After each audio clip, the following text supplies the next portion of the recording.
when Peter was explaining like to Joanna to like, he's like, it's a fraction of a fraction of a fraction. You take a penny from the tray, right? Yeah. From the cripple tray? Yeah, from the cripple tray.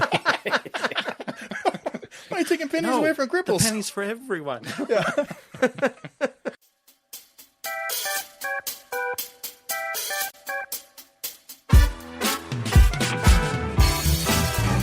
Welcome to Movies, Film, Cinema, your premier movie podcast where we deep dive into the world of movies, dissecting the latest blockbusters, celebrating classic films, and exploring the magic of cinema.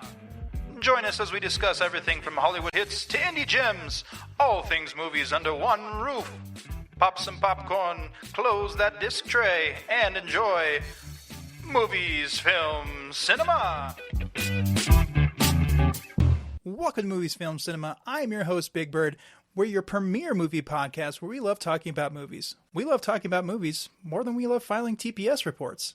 With me, as always, are my co-hosts, Billy V and Tyler, the Mime Doctor. And today we have a very special guest. We have Brian. Brian Rhodes is a longtime friend of me and Billy V's, and he's here today, and he suggested the movie we're talking about today. We're talking about Office Space. This movie was chosen by our very best friend, Brian Rhodes. Brian is a longtime friend of me and Bill. We all went to high school together, but if you maybe want to elaborate more about how you and Bill met, because you guys knew each other way before I was in the picture. Sure. I think I met Bill in third grade or something. You'll have to jump in. It was either third grade or like right after third grade, because that's when I first came over to. Oh my God, what is it called? Green Garbage. Earth. Green Garbage. Earth. Yeah, Green Gables. Yeah. Yeah. So I met Bill about third grade, I think, and I'm not sure if we were good friends right away, but we had a mutual friend that we became friends through pretty quickly after that. I know we were hanging out in elementary school and good friends through middle school and high school, and then met you in high school or middle school. Well, actually met you. I would say that's a common confusion between you and Bill. I wasn't here during middle school. I came here freshman year. Okay. But even when I was in high school and I brand new came here, it was like, yeah, you went to Carmody, right? Yeah. Like, no. I feel like you were around. I don't think we knew each other till high school, but that makes sense if you weren't even around. So. Yeah. Yeah, I met him on the freshman football team or field, so Yep. It was like day one of high school when this guy came in the picture. Brandon's just a familiar face. I remember people that you and I met, and they're like, oh, didn't you go here? You're like, no, I didn't even live in Colorado then. Yep. They're like, really? Yep. I always got that, especially when I was younger. It was like, oh, I know you from somewhere. Yeah. I know you. I'm like, it's the first time we ever met, buddy. I'm sorry. Like I said, we were talking about today's show. We're going to be talking about Office Space. Actually, before we even get to that, I always like to ask, we've had our buddy John, who had to join us at a different point in time. But even I've asked Bill and asked Tyler, what's your favorite movie, man? Like, what do you like to, maybe go back to, all the time? Or what's your like, oh my God, you have to see this movie? It's such a tough question. I know you guys have struggled with that in previous episodes. Forrest Gump has to be near the top. All three of us that's quote that mine. movie I took that one already. Too bad. You only like it because of me. So Yeah. 7. 12. 12. 15 Dr. Peppers, 12 Jennies. Got to get your numbers right, guys. I know, that was me like growing up the whole entire time. It's always 7, right? It's 12. It's 12. Anyways, yeah, Forrest Gump's got to be up there. I'm a Bruce Willis fan. I think a lot of his stuff is great. Kind of one of his lesser known pieces is Hostage. I've always thought that's pretty good. I don't know if there's anybody else in it besides him that's a notable actor, but it's kind of a interesting. He's like a retired cop that did like negotiations with like hostage situations and stuff. Oh, okay. And retired because of a bad situation that kind of ruined his career, but then ends up being stuck back into that situation, kind of not of a choice of his own. And it's a good movie. It's very interesting. So Awesome. I don't know, Bruce Willis, Forrest Gump, I like a lot of action stuff, but Yeah, just very manly stuff. Sure. Yeah, fair enough. Well, this movie was chosen by you. Is there kind of like any kinship you have to this movie? Is this something like you kind of grew up with? Or we'll talk a little bit about kind of at least our generation with this movie is kind of the FaceTime that kind of everybody got with it here in a little bit. But Sure. Anything stand out to you in this movie? Not in particular off the top of my head. I think picking a movie from 1999, it's one of those just classic ones that like it's highly quotable. A lot of people just enjoy the movie and stuff for so many different reasons and stuff. I think the amount of quotable lines and some of the humor in it is awesome. There's certainly better movies from 1999, but it's just a classic. Yeah, It's fun. for sure. And Tyler, have you being our non-movie guy, do you remember seeing this movie back in the day? Or was this a first-time watch for you? No, I'd never seen it before. I certainly know of it. I mean, it's like cultural zeitgeist stuff, our generation specifically. And I don't know, I'm like a grumpy bastard. And everyone's like, oh, this is a staple. I'm like, I don't care. But now, it's interesting to see that stuff. And it was fun. And it's always interesting to hear quotes and, oh, that's where that's from. And you're like, okay, that makes sense where that's from. He says, his neighbor, is like, oh, yep, hanging the drywall at the McDonald's or whatever. I'm like, so that's where that's from. Okay. I knew a guy that used to say that, and it felt like it was, I'm like, that's too specific. And he'd use I'm doing the drywall up in the McDonald's. Yeah, and he'd use it in like a specific inflection. Oh, yeah. Yeah, it's all and so I'm like, this is from something. But, I haven't seen anything, so I'm like, oh, I won't know what it's from. But No, that's fair. Bill, how about for you? Is this something that you have any type of kinship towards, or any like lines that you like to say regularly? I mean, I wouldn't say kinship, but it's definitely like our childhood, and we grew up in the 90s with this type of humor. But I actually hadn't seen this, and it's probably over a decade. So it was fun to revisit it and just see all the, like Tyler was saying, all these like quotable quotes that just came flooding back in, and actors that I totally forgot were in this. So it was like kind of like watching it for the first time again. Yeah, I was going to say, when I hadn't seen it probably in about a decade or so as well. And all of the actors that were in it, I was like, oh, that's so-and-so. Oh, that's so-and-so. And even going through kind of like the IMDb's of these people, I was like, oh, okay. And we're going to talk here just briefly in a moment about certain actors, but really just kind of like a huge kind of like character actor ensemble in this movie here. Really, really enjoyed it. For those of you who have never seen Office Space, spoiler alerts, you had 25 years to see it. So the short premise of the movie is basically we have our main protagonist. We have Peter. He absolutely hates his job. He's like the total like introvert, doesn't want to do anything, wants to stay home all the time. Gets hypnotized and gets hypnotized in the middle of his hypnotization, I guess is the proper term. Hypnosis. In the middle of his hypnosis, his hypnotist has a heart attack or has some type of heart issue, which is a very comical and great scene. And he is kind of stuck into like this temporary hypnosis, and he just doesn't give a crap. Did you say temporary, or he's just permanently stuck in it? Because his doctor dies. Yeah, and never snaps him out. I want to talk about that because there's a scene and kind of like his mood change halfway through. Because there's, just like anything in the nerddom of movies, there's like fan theories and other things that people kind of like make arguments for and against. But anyways, he starts not giving a crap about life and his job, and just kind of lives his own best life, and it actually works out good for him for a long time. And then some shenanigans happen where some firings happening around the office, and from there, basically there's a Ocean's 11 kind of like esque heist at the end, and there's a potential fire in the building. And set the building on fire. Yeah, I told them if they would move my office again. Talking about quotable quotes, that's what Brian and I bonded over growing number up. One. Set the building on fire. Number one. Yeah, exactly. I mean, we didn't set any buildings on fire, but we did our fair share of setting things on fire. So, as we like to say in the show, definitely one of our allegedly. Allegedly. Statute of limitations is passed on most of that stuff. Yeah, fair enough. Yeah, that the building's no longer there. Well, for those of you who are in the know or don't know, so this movie is based off of a little comic short that Mike Judge made, even way before he had made Beavis and Butthead. He's responsible for making Beavis and Butthead, King of the Hill. If you've seen the movie Idiocracy at all, that's a great movie as well. But this is his first, venture into live action. So he had made a 2-minute short of Milton, basically, and Lumbergh, and like had them kind of like, yeah, hi, can you do this? And Milton's like, I don't want to do that. And it was just comical for the time.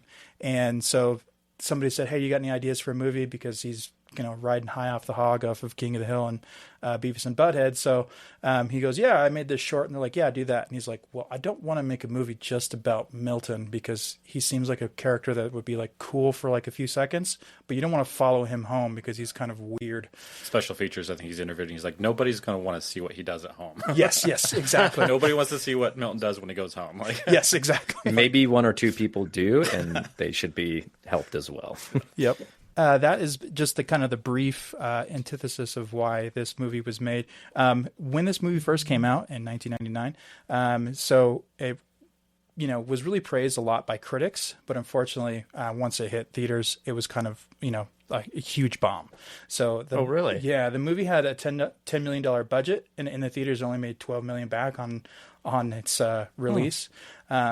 Mike Judge had said something to the fact of like, he goes, yeah, I had Chris Rock calling me, who was big at the time. I had some writers at SNL call me and some past coworkers, and they said, man, this movie's hilarious. It's brilliant. And they couldn't understand why people didn't, go to the show. In later interviews, he goes, really, I think it was kind of down to marketing. I mean, if you guys can see on camera, or we'll show a picture, kind of here above my face, there is the poster, the original poster of The Office Space, where it's just a guy covered in Post-it notes. So it's like, okay, what is the movie about? It's very vague. Yeah, very vague. We're a society that, say, don't judge a book by its cover, but that's all we do is judge a book by its cover. What would you do for the cover? Like, right. It's kind of a weird movie. Like, how do you even advertise for a movie about bland office life?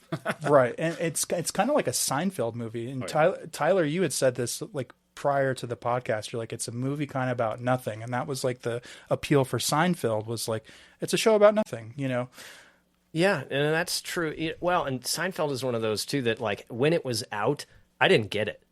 I was just like, why do people like this? Yeah. And I've gone back to it, and some of it, I find funny now, but even today, it's not really my, I'm not a huge fan, but I remember at the time, like, I'm like, what is the draw here? And so I could see, something like Office Space, especially if it's just a movie. It's not a series. It's not, people can be drawn in as time, because, word gets around, hey, this is pretty good, and if it's something that's going on over years with something that's short, and it ends up just looking like, how do you, like as Brian was saying, how do you advertise that? Right. It looks like a corporate ad. And I think for Seinfeld, for you at least, Tyler, that's also like, we were like kids, we were teenagers or whatever when that was out, so it's like it was probably, the jokes were probably funny, but we didn't fully get it because we weren't the adults living in that like mundane everyday New York life that they were. No, I'm sure that's part of it. I'm also just weird, so I don't expect anything to click with me. But like, if you're weird, then you should click with it more. Then right. I guess. But no, people like Kramer were just competition. Yeah, for sure. It's just how you walked into every room. It was like, hey, what's going on? Giddy up. Well, the other thing Mike Judge had said about kind of the marketing and stuff like that. So Something About Mary came out in 1998, the year before, the summer before. And Fox, who's the production company, was like, hey, like, we got a great hit on our hands. Let's go with another comedy. This Mike Judge guy is really cool. So even if you watch the trailers, it's kind of sold like a rom-com, like Something About Mary, which is a completely different, like, motif. Every stage throughout the kind of the movie, Mike Judge had a vision for this, and the studio kind of fought him on it. So in the end, he kind of got his way. Obviously, he made the movie he wanted, but just the way it was sold and marketed was, just not kind of lucrative for the movie. Jennifer Aniston, who's in the movie, she was a big star at the time, still is a big star, but she's not even on the cover. She's not even on like any of the posters or anything like that. So something that, just to kind of keep in mind, they're like, oh, why did this bomb, is like because the marketing and stuff around it. Like, what else marketing was coming out huge. then? Say that again? What else was coming out then? What else was there in theaters? During that time, I don't know specifically. Well, definitely, you've seen some of the kind of like the style of movies. Like we talked about Blast from the Past in our last episode. A lot of, I guess, kind of drier humor, very 1990s slapstick humor, I guess, is kind of what I would say is probably more kind of akin to around that time. So, I mean, this movie is kind of different in the fact that like it's kind of highbrow humor, I would even say a little bit. Like it's also like the everyman type of humor. We'll talk about kind of the music in here. Mike Judge listened to a lot of rap albums while he was listening to this, and like he had to fight the studio to get like we'll talk about the printer scene, but to get that song in there. So it's just a very quirky movie. The movie like actually found a lot of success, as a lot of kind of our movies do on our show, in home video. So, as soon as it hit VHS and DVD, like the rental sales went through the roof, and the studio was like, okay, now we can print the money, you know? And, Comedy Central actually picked it up for licensing, I want to say in 2001 or 2. And I think I heard an interview saying like between like 2001 and 2 to like 2004, they played it on Comedy Central like 23 times. I think it was higher. Yeah. I saw that same thing. It was like 35 times. Yeah. Wow. Which is like, you know, like unheard of for like a movie around that time. So Really? Okay. which I think personally, I think that's the first time I saw it too, was on Comedy Central. So, so that was like how a lot of people kind of got involved into that movie and like kind of, you know, partook in how to watch it. So, well, I figured we'll just do a quick synopsis of kind of who's in the movie, what they're from, things like that. Feel free to chime in anytime and just kind of say, oh, yeah, hey, I remember them for this, or, oh, that's a good movie, or something like that. Always welcome to share in the love and the memories. So our main star, who is Peter, our main protagonist, his whole kind of career in general, and even before this movie, he was kind of like a independent, actor in independent films. He does a lot of like TV work and kind of guest spots and stuff like that. The movie he was known for right before this movie, which kind of kicked off the indie film craze in the 90s, was called Swingers. So he was in that. And then a lot of people might know him from Band of Brothers as Captain Nix. That's kind of where I know him from. He also has some really cool and awesome behind the scenes stuff in that movie. He does like his own like little, before selfies were a thing, he took his camera and like walked around and like showed how the boot camp was going and stuff like that. So if you get a chance to watch it, I know you're military-esque buff guy. I think you'd enjoy that, Tyler, if you get a chance. I actually just finished watching Band of Brothers. Oh, did you? Like a couple weeks ago. Yeah. I thought I recognized that guy. I didn't make that connection. I didn't know it was him, but I was like, it definitely looked familiar. Yeah. That's funny. Band of Brothers for me is usually like a 1 year at least type of thing, like rewatch for me. I don't know what it is. It's probably the old guy me is like, oh yeah, I gotta figure out either smoking meats or learn about World War II. So chose World War II. So our biggest star by far in this whole movie is Jennifer Aniston. She is now a big film star, does a lot of rom-coms and comedies and things like that. Before then, she was famous and known for Friends. I know that you're a big Friends person. Oh, yeah. Any input on that? I've never seen Friends. So. Oh, really? Yeah. It's the original How I Met Your Mother. Like, it's, How I Met Your Mother is in a bar, Friends is in a coffee shop. It's otherwise very similar. Yeah. And I know you like How I Met Your Mother. I don't remember the first time I ever watched Office Space. I don't remember why I watched Office Space the first time, but it might have been because Jennifer Aniston was in it. Yeah. She was attractive. She was on Friends. Like, she was a big star in the 90s with Friends and everything. And I'm sure that was probably one of the reasons why I watched Office Space the first time, was probably on Comedy Central. Like, oh, a movie, Jennifer Aniston. Like, that's likely how I watched it the first time. So You've never seen Friends? Yeah, no, Bill, I've never seen Friends. I know like the phraseology, like I've heard people say pivot like 1,000 times. I think you've used that on me a couple times, Ryan. Oh, is that what that's from? Yeah. Oh, okay. Yeah, I haven't seen Friends. Poo in the shoe is another famous phrase from there. The other thing Jennifer Aniston is known for is her hairstyle was called the Rachel. That was the name of her character on the show. Big popular thing, I guess, back then. I don't know. I don't have hair, so I don't know. All the ladies wanted the Rachel haircut. Yeah. Yep. Back when you did have hair, you did have the Rachel, though. So I wish I did. Is that just real straight, or what's considered a Rachel? I'm not even sure. Tell you what, dude, the power of Googles. Yeah. I think it's just straight blonde hair with a part down the middle. It was the Rachel. I don't know. Oh, so how her hair was in Friends. Yes. Oh, okay. Yeah. Because that was her character name. Tyler was Rachel. Oh yes, of course. Yeah, Yep. that was and it still is a very popular hairstyle. Yeah. Okay. It says, per the Googles, the iconic layered short length haircut. Shoulder length. Yeah. Yeah. So, like I said, she's kind of known for nowadays is the the rom-coms and comedies. One of my favorite movies that she's in is We Are the Millers. That's a great one. Yeah. Bruce Almighty, The Breakup, Marley and Me. So like a lot of, like I said, rom-coms and stuff like that. By far came out on top of more famous than most anybody else in this movie. You know how a lot of movies will have like a surprise person. Of course, it can't be. It's a movie, but Yeah. oh wow, this look who it is or whatever. Was she supposed to be that person? Maybe that's why she wasn't in like the marketing. I'm not sure. I remember seeing something in special features that they wanted some other chick for it, and Jennifer Aniston took the role because she wasn't getting as much film work as she wanted at that time. She was popular in Friends, wanted to be in more films, but wasn't getting the roles that she wanted. And I think she just took this as like, fine, I'll take whatever I can get, and took the roles. So, okay, it just seemed like, well, if she was so famous, you think they would use her for the marketing, especially the female actress and the yeah. like, in hindsight, they probably could have changed her role a little bit even more to make her a bigger character. Yeah. Because even with her big name, they didn't maybe use her role as much as they could have. Sure. In the movies, so. Yeah, I agree with you. I'm sorry, we cut you off, Bill. What were you saying? I was just going to interject and argue and say that Stephen Root is probably just as big, but jokingly, because obviously he's just like a voice actor and yeah. I would think that to our male audience, Stephen Root is probably the most recognizable.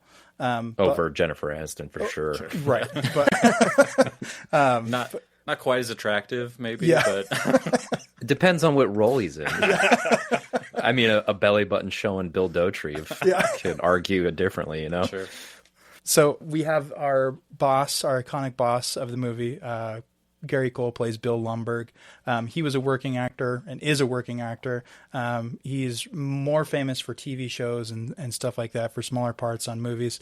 One of the things that I had known and recognized him for, and I was like, oh crap, I didn't realize it until I was looking at his IMDb. But if you guys ever seen, it was early 90s, the Brady Bunch movie. They had made a Brady Bunch movie. Oh, really? And a very Brady sequel. I remember the name. I don't remember seeing it. Who was he in that? He was Mike Brady. He was the dad. Oh, It's very slapsticky. It's very like, don't do that, and like they play it very straight. The premise of those movies is that they take the Brady Bunch TV show and they put them and drop them in modern day, but like in the 90s, and they're still dressed in bell bottoms and stuff like that. And everybody thinks they're weird, but it is absolutely hilarious. If you get a chance to see those movies, they're really great. I think they're on. Last time I saw them were on Prime. I have them on DVD, but they're really, really good. I would say it's crazy how the marketing kind of boned him, because I think even if you hadn't seen Office Space, the character Bill Lumbergh is quoted by anyone and everyone who has ever worked in some sort of, not even just cubicle job, just any kind of mundane, like corporate situation. You know what I mean? Like, I think it's his monotone delivery, cadence, and everything has just been quoted. I think I had heard every single one of his quotes, probably every line in that movie. Oh yeah, through the ether. Oh, yeah. Before, Yeah, exactly, and that's my point. Before, yeah, I know. I'm just agreeing with you. I think that I want to say probably half of that movie I already knew the plot, even though I'd never seen it. The heist part was super interesting, like the taking the money thing. That I had no idea. That was completely new. But like all the little quotable moments, I'm like, okay, yeah, I know this. Yeah, I mean, I kind of agree with both of you. Like anytime that you kind of want to get like maybe even like a coworker just to kind of do something that you don't want to do, like, yeah, hi, I was wondering if you can help me with this, and they're like, fudge, like I don't want to do it. Would be great. Yeah. Be great. Let me I don't mean to segue there, Brandon, but did you guys because of the Bill Lundberg character and because of the I guess the whole scene and fit and feel of this movie, has any of you guys had a cubicle job before? I think, Tyler, you and I, the closest we got was Sam's Club, which is pretty dang corporate. That was retail. I mean, it's real retail, but we had to deal with Bill Lundberg type characters. I had a corporate job. I worked in a corporate office.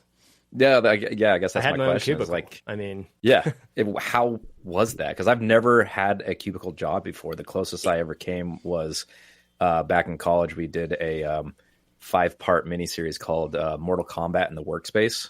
So we shot 5 episodes of Sub-Zero and Scorpion, like just working in a cubicle office, and it was just I remember that. Yeah, it was just weird being in this like sea of bland gray cubicles. Like, what is that experience like, Tyler? Mind numbing. But also as somebody who had not worked in a corporate environment before that, for the first probably 6 months, it fascinated me, because all that stuff was just, I don't know how to describe it. It was like an archaeological dig. Sort of. You were just like, it was very alien, and I'm interested by stuff like that, at least things that are like alien to me. And so I enjoyed it until I realized why people hated it. And then I hated it. But I don't know, because when I was a real little kid, my dad was a business guy. He was like the quintessential 80s, 90s like business guy. He's an electrical engineer, but ended up going into the sales side, so he could design electrical components and then also sell them. He could sell to engineers, and so that was a very useful skill. And so he flew them all over the country and stuff, and that's who I wanted to be. I'm like, I want to be like my dad, and he had, had to dress, the part and everything. That was before business was a lot more casual. You did wear a suit and tie all the time and had a briefcase, all the business accessories and that kind of stuff. And I thought that was awesome, because I didn't have to deal with it. It was just like this, you're looking up at, the something that was at a higher stature, than where you were. And, and I didn't work in anything like that until I was in my 30s. And so then I was like, this is cool. No, it isn't. Yeah. You want to be part what of that. What kind of weird child were you? Part of that big pretty weird corporation. You want to be part of the big company. And then you get there and you're like, You're just, you're a cop. I'm just walked on like everything else. Like Exactly. Yep. That's basic. Yes, okay. Exactly that. So now if you had power, that's how everybody, I think, kind of perceives. We're going to put 4 people right underneath you. What would you say you do here? Yeah. And it's fun. That part made me laugh because, like, at the end there, I was like sticking it to this place, and it just that really, because I was just like, man, that was like me. I tried my best to do nothing. That's the best thing about Office Space is, like, even if you never worked in an office, if you never worked in a cubicle, it's so relatable in so many ways. The car scene when they're all getting to work, like everyone's commuted, everyone's been in traffic. You don't have to work in an office to hate aspects of your job and everything, and it's just so relatable in so many ways. We'll keep talking about that, I'm sure. I love it. That's Brandon, did you ever have a cubicle or office type job, or has it always been? So technically, my current job, we start in cubicles. It is, as Tyler described, a gray space of nothingness. So, I mean, I've heard people, and not really at my job, but there was beyond like the hierarchy of like, okay, who's my boss and who's whatever. It is kind of, I've heard like very high school-esque where like there's certain cliques. Absolutely. And certain things like that as well. That shocked me. Yeah. Okay. Yeah. Because I don't know. again, it was probably because I'd put it sort of on a pedestal, even if it was subconscious, Yeah, you know. yeah. But I'd been in other jobs where you'd seen clicks. I mean, that's common, but I didn't expect it there, you know, which was naive of me, you know. But and then I'm just like, oh, this is this bad. Oh, okay, you know. And then I don't know. I guess I was surprised by that. Yeah. Go ahead. No, you're fine. I enjoy it. This is why we're here. We're here to talk, right? No. Yeah, no. Except for Bill. I mean, well, he is dressed like the boss today. So, Yeah. so we had mentioned him earlier, but Stephen Root is another guy that we are going to be seeing in this movie quite a bit. Who, we talked about is always, has some type of funny voice or a certain character, whatever movie he's in, TV show. He's Bill in King of the Hill. If you've seen Dodgeball, he plays another thick-glassed individual. He does a lot of voice work as well beyond kind of just King of the Hill. One thing that he kind of mentioned in some interviews regarding this movie in retrospect, he goes, I always try to put like some, affectation or some kind of characteristic that people can kind of like point to, like, oh, you're just like that person, or you're just like that. I don't know if you guys paid attention to, but he's got his tie. He's got a little like grease stain, like right in the middle. And like around his collar is like very like greasy and meaty. So he always tries to like play up, whatever version of whatever character he is. But one of the great character actors of our time, other movies that he's probably known for is Oh Brother, Where Art Thou? I don't know if you guys have seen that movie. Oh, yeah. Like I said, Dodgeball, just a smattering of movies. So, yeah. His character in Oh Brother, it just came back. He's the blind guy that was the recording artist, right? Yes, exactly. Yeah. Yes. Okay. You speak into the can. Yeah. I just love how he's like holding his cane too, and he's like, yeah. That was some mighty fine picking and singing, or whatever. Yeah. Yeah. Again, for us guys, I think probably more memorable than Jennifer, except for Brian. Yeah. Brian's all about that Jennifer. Do you still have posters of her on your wall? No, I never had a single poster. So. Yeah. Just magazines under your bed. I just had all the stuff to set the building on fire. Yeah. Yeah, and they told me. That's the last straw. Should Brian give some exposition as to what that means? One of my hobbies is fireworks. I've always loved fireworks and played with fire my whole life. As soon as I could, I did. So, Except now he's actually professional with it and does a great job. Yeah. And worked on a few fireworks shows and build my own rockets. Mine go boom. So Yeah.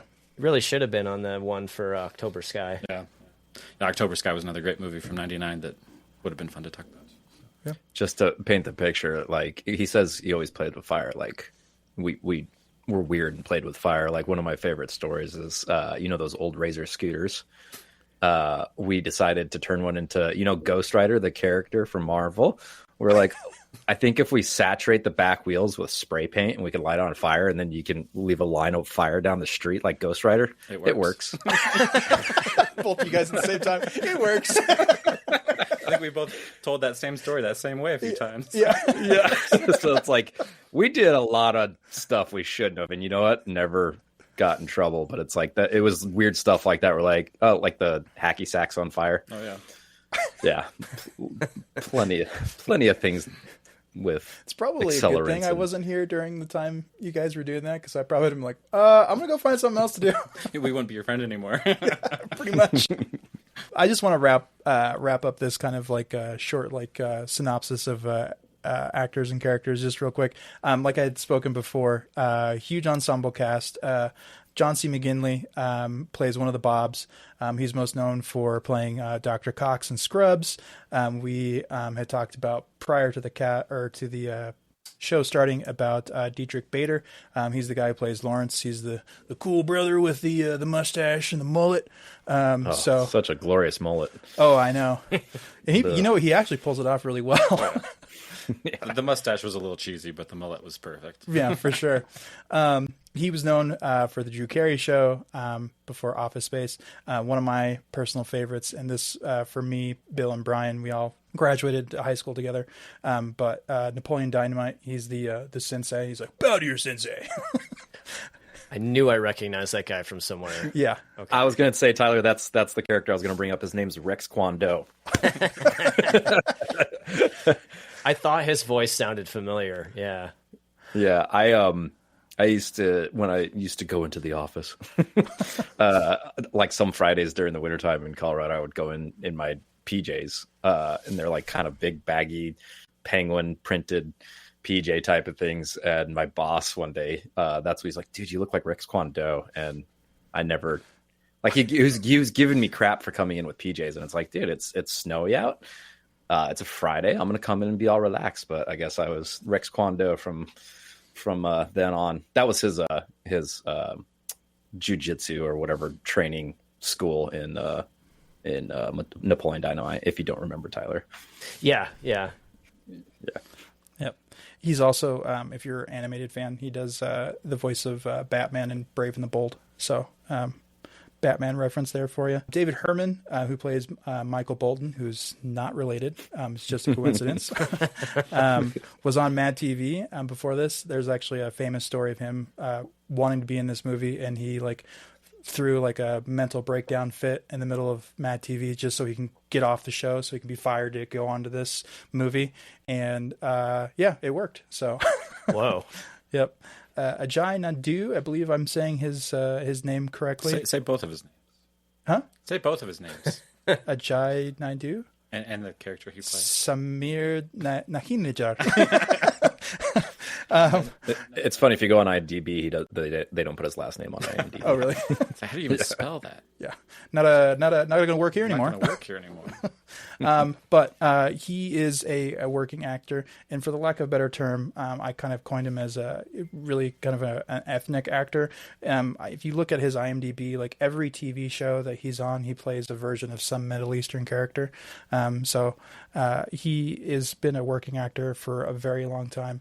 One thing that I thought was cool about him that was in the movie that they had mentioned in the bonus features is there's this scene where they're all kind of getting drunk and having a good time, and Mike Judge is like, he knew he was a breakdancer. He's like, you should breakdance, and he's like, I don't know if that's my character. And he goes, no, that is your character. That's awesome. I think I got all my dance moves from Peter, unfortunately. Oh, not yeah, him. I've seen you. The little Yeah. groove, yeah. That's my dance moves. Finishing up here, we've got Orlando Jones makes a brief appearance as a fake magazine salesman. Well, not really fake, but he's a fake crackhead selling magazines. I lied. Yep. Ex-crackhead. So I totally forgot he was in this too until he made his appearance. Yep, same. Mike Judge snags a role in here for himself. He had a hard time finding somebody playing the manager of Tchotchkes. So there's a story that he tells about how he was like envisioning that manager. He saw another manager at Kinko's, and I guess some woman had set down a drink that they were working with, like right next to kind of his desk, and he's like, yeah, I'm going to have to ask you to move that. And like moved it for her, and he's like, yeah, we're just not going to do that here, and like had like really deep eye contact with her, and he's like, this guy's an a-hole. So that's kind of how he plays the character within the movie, talking about Jennifer Aniston's Flair. So but there are like I said, a lot of other character actors in here. We'll hopefully touch upon them when we're talking through. So we're gonna get into our meat and potatoes of this movie here. The movie opens up, basically the guy is just kind of like fighting traffic, and does it kind of like how everybody who has an office job, or anybody who has like a 9-to-5 that they want to go to, stuck in traffic. You had said earlier that like this is kind of like an everyman's type of movie. Everybody can understand the fight of like having to sit there in traffic. Everybody's been in traffic before like that. Like it's great. He's in the right lane and the left lane starts moving, so he moves over, and then immediately once he moves, it backs up and the right lane starts moving, and then he gets back over and same thing happens. Like just the frustration, you can see it. It's a perfect way to open the movie. Like just for sure. I remember, like when I first started commuting to some job or whatever, watching people do that, just like What are you doing? Yeah, trying to save yourself an extra 2 seconds that Right. may not happen for you. Right, and you're just being dangerous and using gas and yeah. We get to see each character kind of like in their car, like in the main ensemble, the main three guys. The way that I saw it was like kind of like little mini vignettes of like, microcosms of their life. In a lot of interviews that I saw with Mike Judge, he talks about really small conscious choices and small details that he makes making his movies or just in general. Like I mentioned that story about the Kinko's manager. Right when Peter comes in to the office, it's something he has to deal with every day. He stares at this door handle and he's like playing like the zapping game because he knows it's going to shock him, and he just kind of is like, do I do it? Do I not? And I think it's a great detail that Mike Judge puts in there. And it's like his job sucks so much that even the door walking into his place of business is like sucks. Gonna harm him. Yeah, trying to harm him. Yeah. So the frustration on his face through the whole car scene as he walks in, and then like when he touches that handle and like he just knows it's coming, like just the look on his face, like you can just tell he hates his life. Yeah. Well, and that's what anxiety does to you. You know, just little stuff like that wears on you. Yeah, it becomes a big deal. Every day is the worst day of my life. Wow, that sucks. Damn, that's messed up. I want to talk about that scene because that line. It's funny enough because when he said that, I thought of you, and I was like, "That would be like that's messed up." We see Peter kind of start his office routine. I know you had talked about you living the cubicle life. In the brief kind of cubicle life that I have been a part of, I really enjoy the fact that even as annoying as it is, the lady on the phone who's like, thank you for calling so-and-so, just a moment, thank you for calling so-and-so, just a moment. Because you're in a big office space area like that, sound really weirdly travels in those moments. At my job, at least, we have certain telephone rings when you have certain landlines, kind of going off, and it's like just constant droning. Yeah, it was strange. Like, so I think they were trying to combat, people that would get frustrated by that type of noise. And so they had white noise generators in the office that I was working in. And sometimes they were kind of nice. And it was kind of, like a frequency, that could almost like help you sleep or whatever. What do they call it? Like white noise. And there's like brown noise. There's all those different definitions. I don't know any of them, but yeah. Not to be confused by the brown note. Right. Which is a little different. Don't want that in the office. Just slightly different. Yeah. But it'd be very interesting to everybody have brown note at the same time though. But it was weird how that could be like a nice thing, if it was quiet. But then other times it was like oppressive. Like it felt like it was crushing you. And like I'd have to like go to the bathroom or something because it would just make me like tweak out sometimes. It was strange. I think the whole again, I didn't experience this in my early work career, I guess. It's weird though because office spaces and cubicles in a sense were kind of necessary back in the day before internet and all that because you needed a place to go and work. In contrast with nowadays where everyone not everyone, but half the workforce works from home due to COVID and then also the internet and the introduction of Riverside and all these podcasts and streaming forums and stuff like that. But it is weird to think about how the office and cubicle were kind of a necessity. But it's not natural for humans to be in a petri dish like that. You know what I mean? It's good to be around peers and work with people, but in the construct of a cubicle space, it's like you were saying, Tyler, with the white noise and everything, it's just kind of made you freak out, or it's just not natural for humans to just be crammed in a thing like that, listening to a secretary.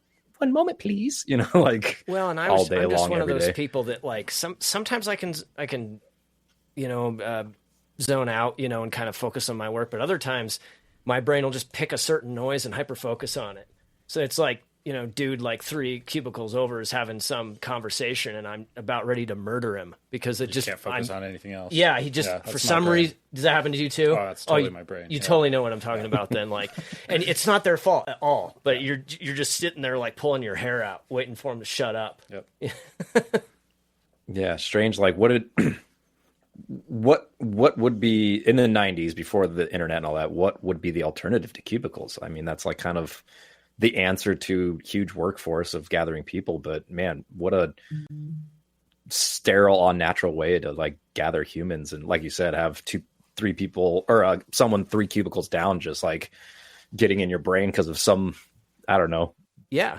And you used to have big open offices too. That was, if you'd ever been to, like in the 80s or early 90s, I mean, they definitely had cubicles then, of course, too, but there were also just big open offices that, I don't think I could work in one of those. That would be worse for me personally. Are you saying like it was an open floor plan where there wasn't cubicles? Oh, that's so weird because I didn't work in these workforces, but I thought like it went from cubicles to an open workspace platform, but I guess they kind of recycled it. Yeah. And certainly there've always been like kind of cubicle stuff as far as I understand it anyway. Weird. I always thought it was the opposite, where that was the answer to the bland cubicle, but that's kind of a bummer to hear that it was like an open platform and then it went to the cubicle scenario. Well, I think that it opened up again, but that both of them really are kind of, but it's just the environment, but I think they were trying to solve that people they didn't like the big open floor plans because everybody can see what you're doing and it's loud and, and you feel like everyone's watching you constantly because they are. But I don't know, a lot of that's speculation on my part, but yeah. Well, immediately getting to his desk, and after he kind of does his little routine a little bit, where he's greeted by our favorite, yeah, hi. Did you get the memo on the TPS reports? And there's a whole rigmarole about, several bosses of his giving him crap about his TPS reports, and even his coworkers like, hey, I heard you are having a hard time with your TPS that memo? report. Yeah, exactly. I thought it would be kind of cool. I don't know if you guys know this. Have you heard other people using in pop culture TPS reports? I have kind of some examples. I have heard that, and I'm like, that's what that's from. At that job that I had, people would joke about that, and I was like, it must be like some industry. You don't have TPS reports. What are you talking about? Yeah. Well, yes, but like I was like, this must be some like related industry thing that I'm just not privy to, So I'm just like, ha ha ha. I realized like that they were joking and that it was, but I didn't realize that it was just a movie quote. Yeah. Tyler got fired because he didn't do his job. He was trying to find the TPS reports the whole entire time. Every day he went in, he was trying to find the TPS reports and couldn't find them. No, I got fired because I got so tired of that job. I took a chicken wing and put it in a jug of milk and put it up in the HVAC thing in the break room. And they spent $10,000 thinking it was the plumbing that was the issue. No, I don't know. Allegedly. Allegedly. Well, statute of limitations has passed on that too. You think I talk about this shit if it hasn't been at least 10 years?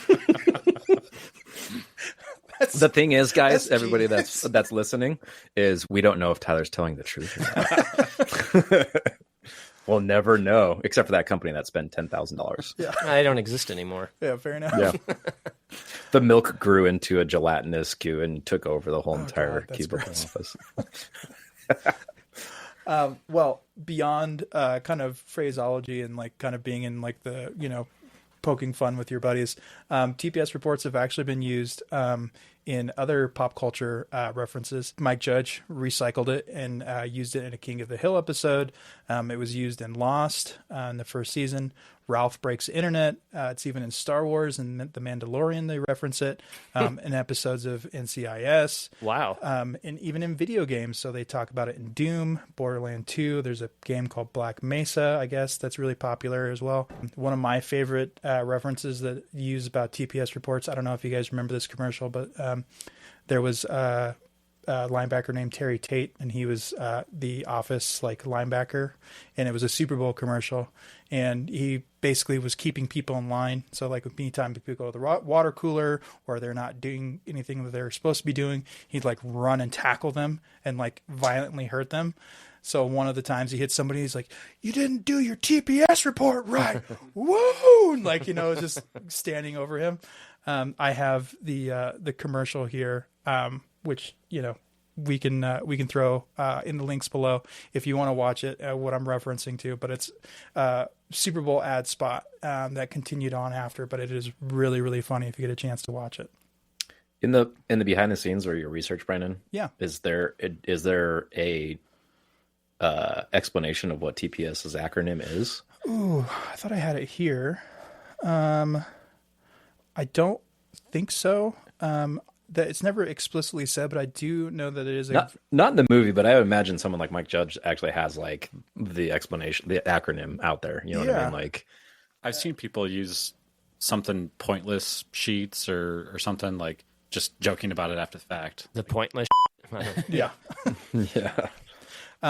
I will say, though, I was hoping to allude to this towards the end of the podcast, but as I've always said, hey, if you want to add in the comments below what you think it is, there might be a prize for you at the end. So if you can find an interview or evidence of what Mike Judge wanted for that TPS report, we'll send something your way.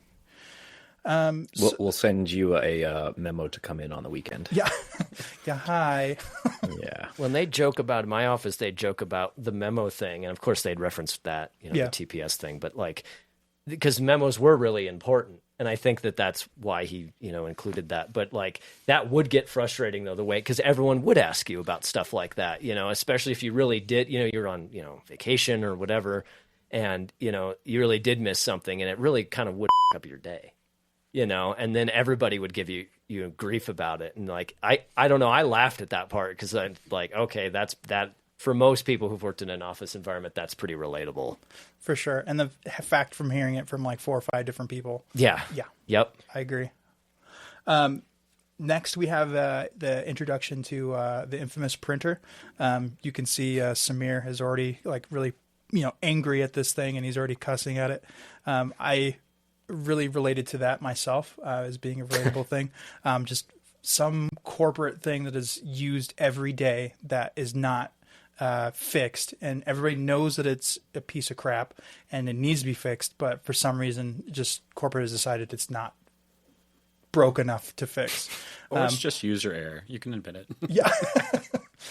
Well, immediately into Peter's day, he needs to end up leaving because he's had it, and you could tell he's only probably been there for like about 30 minutes. They keep showing his watch. He keeps looking at it. Yeah, like, I can't stand this. I got to take a break. Yeah, exactly. And they're like, it's not even lunch yet, and they're like, all right, fine, whatever, we'll go. So they end up going to Tchotchkes, which is like a Bennigan's knockoff, and they end up meeting up with this like overzealous like waiter who's like, hey. Yeah, exactly. Does Bennigan still exist? Because that was a great reference. Say that again. Does Bennigan still exist? I don't think so. Yeah. I mean, the last time I've been to a Bennigan's and they turned it into an El Tapatio was the one over by our area. By that Denny's? Yep, exactly. Is that Denny's still there? Denny's is still there. Yeah. I know they still exist, but yeah. I don't know if I'd eat that Denny's anymore. will never go away. Yeah. Yeah, Bill's right. Denny's will never go away. Well, I mean, there was like Breakfast King is gone. Yeah, that's true. Bizarre. Yeah. I thought that place would be there till, I know, that place was floating out in space after the Earth was it's gone. It's funny you say Bennigan's because, like, it looks exactly like a Bennigan's from what I remember. It does. Like, those light fixtures and the overuse of plants, like house plants everywhere. It's like, this is a restaurant. Like all the brass like fixtures. Yeah, totally. I don't know why I didn't make that connection, but yes, it is absolutely a Bennigan's.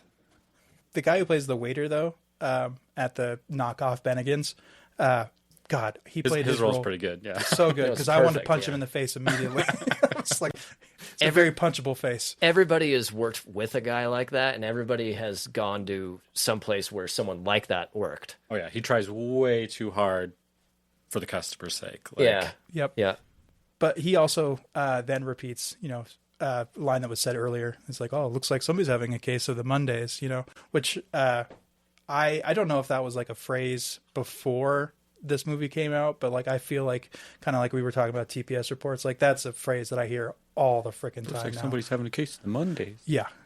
Which it probably was a phrase before, but the way Nina says it in that first scene in the office, I think that intonation is how people quote it. Looks like somebody's having a case of the Mondays. Like, yeah. I think that's where the quote comes from, is more the tone, even if it was a phrase before that. It's so droll, and it's I don't know, there's just something so irritating. And I know that it's said for that reason, But, you know, when people would say that unironically, I mean, it's just like fingernails on a chalkboard. Mm-hmm. But this is also the first time that we as an audience, but it seems like Peter kind of goes to tchotchkes for a very specific reason, though we see Jennifer Aniston's character, Joanne, there, and he's like, oh, this is the girl, right? So it seems like that's the only reason why they go to tchotchkes, is because he wants to kind of, you know, kind of check out Jennifer Aniston. They also kind of like how I said, they kind of have like a lot of, you know, running jokes in here with the TPS reports. I love that they kind of go back to that, like after he had already seen the scene of them talking about the TPS reports, and the guys bring it up again at tchotchkes, like, yeah, what do I hear about this TPS reports? And I think in this movie and in general, Mike Judge does a really good job of like bringing back kind of like old jokes and having running jokes. We'll see that quite a bit throughout the movie. Part of that running joke is they're talking about Peter's then girlfriend, Anne. And he's like, yeah, I get the feeling that she's cheating on me. And then everybody's like, yeah, I know what you mean. So This is the first time that they say this joke, and which will be a continuing running joke. But his girlfriend convinces him to go to a hypnotist. One thing that I like about that Mike Judge does here in this movie, and then like some other scenes here, it seems like he sets this joke up like as like it would be like a comedy joke, like at a stand-up, where he says like, you know, I'm going to go see this hypnotist, right? And they're like, okay, cool. What's cool about this hypnotist? That's the same place that Anne went, right? And she did it for, you know, to lose weight. And they're like, she's anorexic, right? And he's like, yeah, he's really good. I forgot that joke, and I heard that, and I just was starting laughing. I was like, I thought that was clever too. Yeah, that was good. We get back to them fighting with the printer. There's another iconic line that's spoken here, and I say this all the time at my current work, is they're sitting there fighting the printer, and he goes, PC load letter, what the f- does that mean, you know? And anytime that I'm struggling at work and I'm like, I don't know what I'm doing, or like I see some error on my computer screen, I'm like, PC load letter, what the f- does that mean? So I thought that was a great line, because that is something you would see in like a printer. Is like, okay, there's paper jam, but then it has like some error. It's trying code. to help you, but you just don't know what it means. Yeah, exactly. Help me to help you. Yeah. Help me to help you. Might as well say error code 4. Like, right. There's I forgot what comedian it says, like when you have a check engine light, it might as well just say uh-oh, because like, what does that mean? I remember, like, we always would have problems with our printer, but it was usually just small things, you know, and it's like, it really was usually just operator error, because that thing was kind of complex, because it was like I don't remember what the term was for it, but it was like a multiplexing printer or whatever. It was all stacked together, and it weighed 900 pounds, and it, you know, it was difficult to get it to pull from the right tray, and then, yeah, you'd have a paper jam. As long as you could find the paper jam, then you could just, you know, usually it would feed after that. But, I mean, sometimes people would just be like, I don't know, it's just not working. And you're like, and you see, usually that meant that they wanted you to go help them, yeah, which was fine. But, I mean, sometimes, yeah, it would give you a weird error. And if you had seen that before, you know, you would know, oh, that's this, but you didn't actually know what it meant. It might as well have been in Chinese, you know, for sure.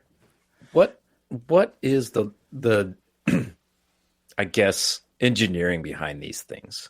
Because they're so complex. Like you said, they're like 900-pound, like weird collating whatever, but they never work. They're like multi-thousands of dollars machines, and every single office has one or two of them that just don't work. And I think some of the ones that are like that are just ancient. And nobody, you know, it's just like, well, this thing's such a piece of shit. Well, it's from like 1987, and it's been serviced like 4 times by people making $4 an hour, you know, and so maybe when it was new, it worked okay, but now it's barely hanging on. And then everybody, you know, people turn away and people start like elbowing it and kicking it and stuff. And so it's all up, you know, and out of toner. It's out of toner. Right. I guess that's what I was alluding to, is I think they're like great pieces of engineering, but they don't work because there's always that guy that's like kicking it, or like scanning their ass on it, or you know what I mean? Like, like they would work if they were treated right, but filling it up with Mountain Dew. Are you speaking from experience? No. No. Allegedly. Allegedly. Well, I mean, I guess my personal corporate conspiracy theory would be like similar to like the like McDonald's what is it, like The ice cream machines. ice cream Oh, machines? yeah. No, that's true Yeah. too. Like Where- Oh, obsolescence. it's broken. Yeah, well, it's broken, can't use it, so I guess I have to call the technician, so that way they have to service it, and that way they get money. So that's just my corporate I'm conspiracy sure there. that that's absolutely the case with a lot of that stuff. I don't think that was a thing with most appliances, office appliances, and big until probably the last 25 years, 30 years. But yeah, no, that's absolutely a thing. Yeah. I mean, Tyler, you and I did some stuff like that at Sam's Club where the thing was irritating us, so we just jammed it with more thing or whatever it is, and then all like the paper compactor or whatever. Like we would just like egg on the issue that was happening until it like bound up, and then we walked away. So warning, too much thing in the thing. It's like, well, then put more thing in the thing. Yeah, and then it starts smoking and sparking, and then you just walk away. And I remember Ryan Tischler and I, he was shredding a bunch of TPS reports, but like he was shredding a bunch of, I don't remember what they were, but it was like area, like inventory reports or something, and it was hundreds of pages, and he had to, and it was that old, the paper that would feed through those old dot matrix printers that. Corrugated, Yeah. like on the sides. Yeah, and you could, it had the I just don't know the terms, but it had the spool that would pull it. You guys know what I'm talking about. Yeah, yeah. That type of paper, and it was all connected. Yeah. And it was just hundreds and hundreds of pages. And Ryan was just, because they told him, you need to shred all of this. You can't throw it away. Don't throw a match in the dumpster. You need to shred all of it. And we had a big industrial shredder, and so he's feeding it into this thing. And I said, more. He's like, they told me I can't put more than like 4 sheets in it. And I'm just like, more. And so I had like 6 or 7 piles going simultaneously, just being drawn into this thing. And you could see that the heat level is like going up. We didn't give a shit. Not my shredder. No. And it finished like 8 times faster than it would have, otherwise. Well, you got to do what you got to do, right? This next part of it, like, kind of sets up a question that is another iconic scene. They start talking about it at the office, but Peter, he goes, you know what? When I was in school, they asked me what would I do with $1 million, and he's like, I would do nothing. I'd probably just sit there and do absolutely nothing. And then Samir's like, I'd probably invest it. And Michael Beaton, the kind of anti-establishment guy, he's like, that thing's a bull crap question. And he goes, they just say that just to to mess with you, basically. Lawrence eventually he asks Lawrence, he's like a really cool down-to-earth guy, his best friend, he goes, well, what would you do with $1 million, man? He's like, 2 chicks at the same time. yep. Which I feel like especially for us, that was kind of like our answer for like a lot of things. It was like, oh, what would you do? It's like 2 chicks at the same time. So I was wondering, like, what is the conversion rate? So I just had to Google it just now, because like it's kind of funny for us being in 2025 hearing what would you do with $1 million? I don't know, down payment on a house. Because like houses are $1 million, $2 million, $3 million. Yeah, it's not. I guess you can't even buy one house. Yeah, exactly. Like $1 million. It's like the Austin Powers $1 million. Like it's just it means nothing nowadays. But I guess the equivalency now is $2 million. Pretty much $2 million. It's like $1.9 million. So it's like doubled since 1999. But still, like, and nowadays, what can you do with $2 million? Yeah. Some things. Things. Well, if you had $1 million, what would you do? You could be an ad for your show. There you go. Could totally be Sponsored. Sponsored. Yeah, anybody listening wants to be an ad sponsor, hey, we'll take you. So once they're kind of in the apartment there, they talk about, oh, what am I going to do with $1 million? And he's like, man, I just know that Lumberg's going to come and ask me to stay the weekend, which seems like a very like common thing that he asks them to do. And Lawrence, being the cool, like, cool guy he's like, he's going to ask you at the end of the day. You should just dip out and try to dodge him, And he's like, that's actually a really good idea. So Peter kind of does his Mission Impossible thing at the next day at work and tries to, dodge Lumbergh. They start that scene off kind of with Peter talking to Milton. Oh, yeah. And I imagine that, like, he's like, if I can tie up my phone through the whole day, there's no way that he can ask me. So I imagine he probably spent like 8 hours that day just like having to talk with Milton. Yeah, having to talk with Milton. I love filmically how they shoot that, because it's just they just start on Milton talking to we don't know who on the other side of the line, and he's just doing his Milton rambling. And I just love how the camera just goes over the cubicle and then it transitions over to Peter. And it's just like, I agree. It's like he probably started his day on that phone call with him and just let it drag out. And, but yeah, filmically wise, that was such a brilliant choice to just do that little bait and switch there. Yeah, that was a great shot. Writing story wise, I know Mike Judge had said that he based Milton off a real person that he used to work with when he was an engineer, and used to talk very similar to that. And one day he's like, you know what? I'm bored. I think I'm just going to go talk to the guy. And like within like the first 2 minutes, he instantly regretted talking to him because he just would like ramble. Stephen Root, who plays him, there's a line that he says that is pretty iconic as well. He's like, there was squirrels out the window and they were married. Yeah. Go ahead. I'm sorry. Do you know if that was scripted or if that was Steve Root improvising? Because that was like, I think he improvised it, because the reason why I say that is because he had said the reason why he said that is because Milton, he's obviously the 4-year-old virgin type, right? So the reason why the squirrels were married is because the squirrels were doing this outside the window, and that's the only reason why you can do that. Yeah. So they were married. Yeah, the squirrels were having sex outside the window. I love, again, I go back to, he's probably my favorite actor throughout this whole thing, but I just love how, like, I wonder if the Coke bottle glasses were always part of the character design, whether they were or not. But like, I can only imagine the minute that Steven put them on, he just became Milton. You know what I mean? Like every good actor loves a piece of set design or a prop that just brings them into the character. And I just would love to talisman. Yeah, exactly. It basically just awakens the Milton inside of him or whatever. But yeah, a line like the squirrels being married, I can only imagine that was him just riffing and it had to go in the edit or whatever. But for sure. I mean, there's just when he speaks, he just like, because that there are just so many throwaway lines, I can just imagine him just like kind of like having like a repertoire and just like. I'm sure there's some archival footage somewhere. He's just like, I'd love to see that. Like, I remember watching it and like turning it up and turn it on subtitles, and like the subtitles cut out. You only get like parts of it.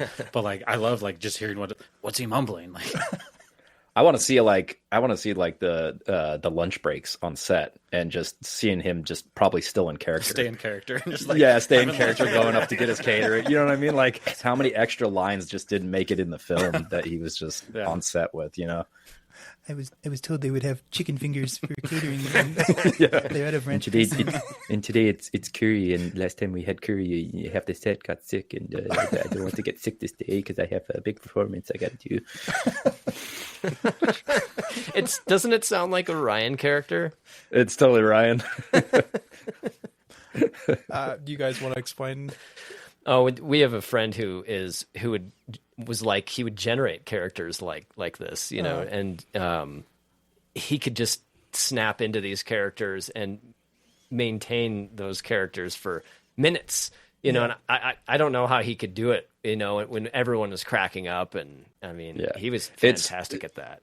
It's weird, man. I miss that guy because like improv is not my strong. I like acting, but I hate improv because I can't. I'm not quick. Yeah, I'm not with things. But either. Every time I was around Ryan, whatever his aura was, just fed into me. Oh, it does bleed.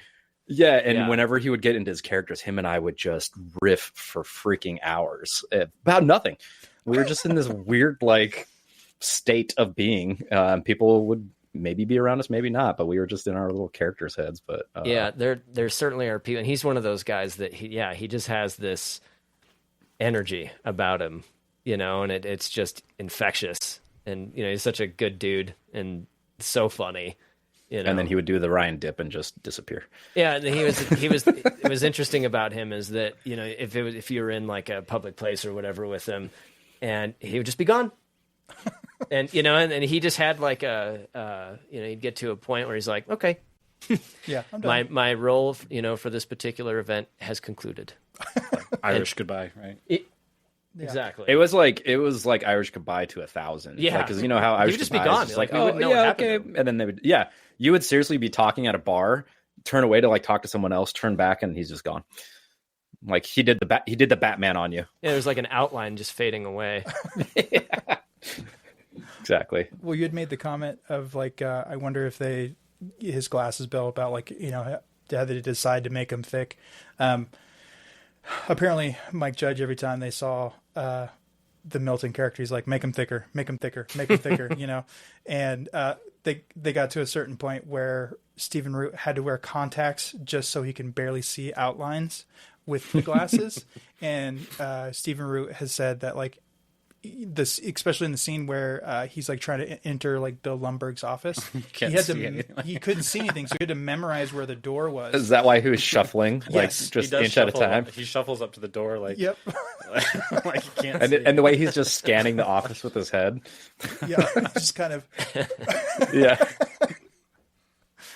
That's awesome that you found that little insight. Like I was always wondering. Looking up so much, she's probably trying to look under the glasses. Yeah, maybe. Where do I need to walk?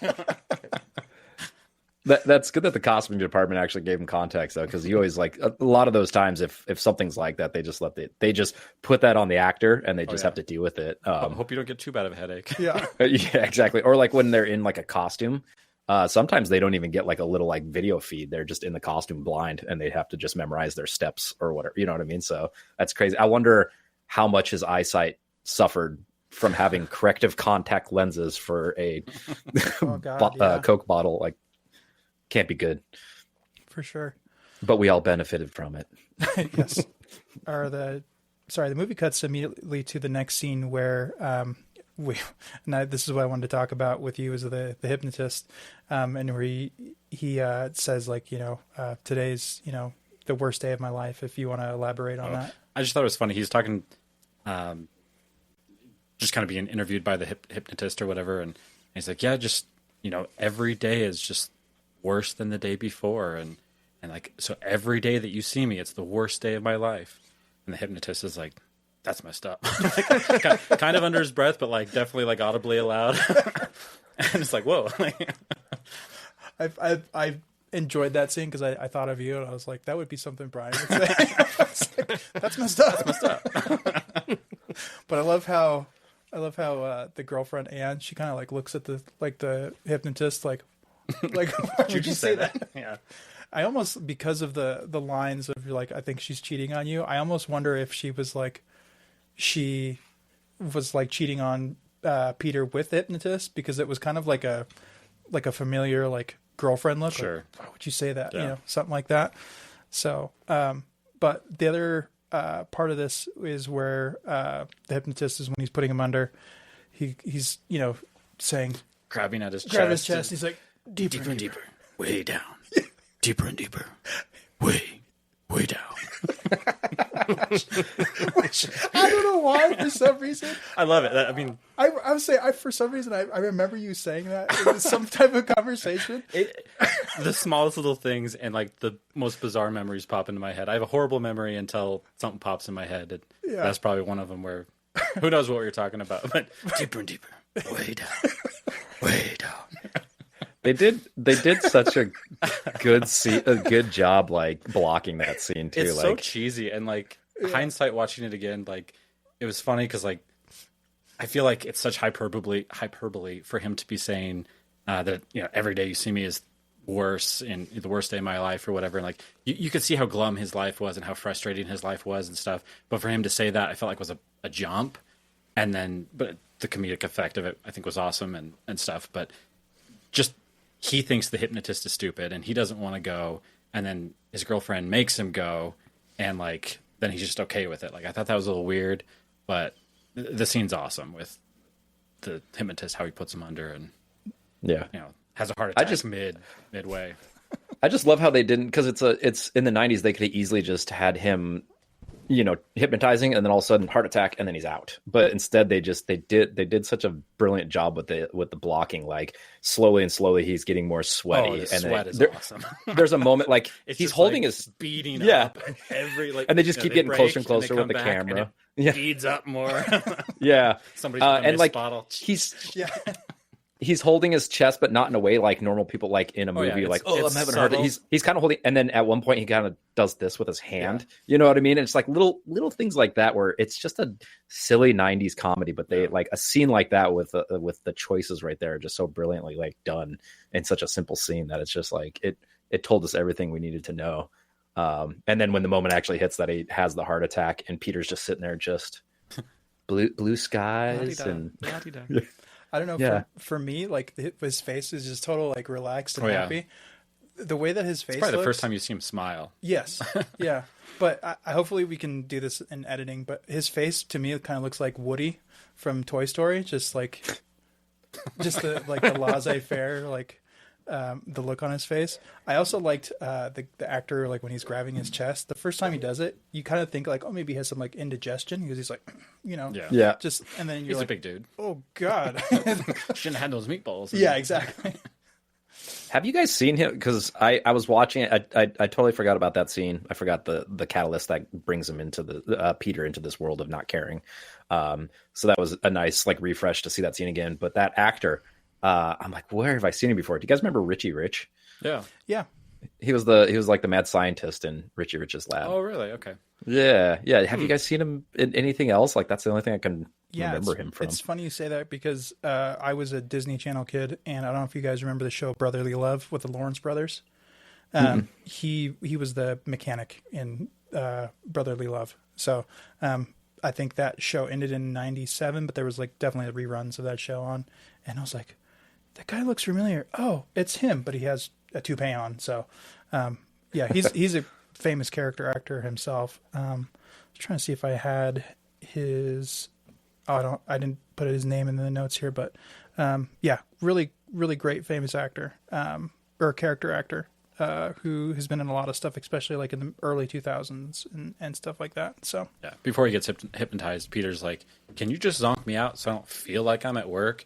I feel like everybody's had that. Like, oh, I don't want to go to work today. I just wish I could like be done. Like, that's Which I mean, I haven't seen the show, but Bill, I'm sure you have. Was it Severance or Severance? Severance. If you want to explain the premise of that show, Bill. Nobody knows. Fair enough. It's like halfway through second season right now, and it's kind of like Lost, where there's just question after question after question, but in a good way. But yeah, that is the environment of. The idea, to condense it, there's outies and innies, and basically there's like an implant in your head that when you go into the office, you're this innie character, and your innie and outie know nothing about the other life that you're living.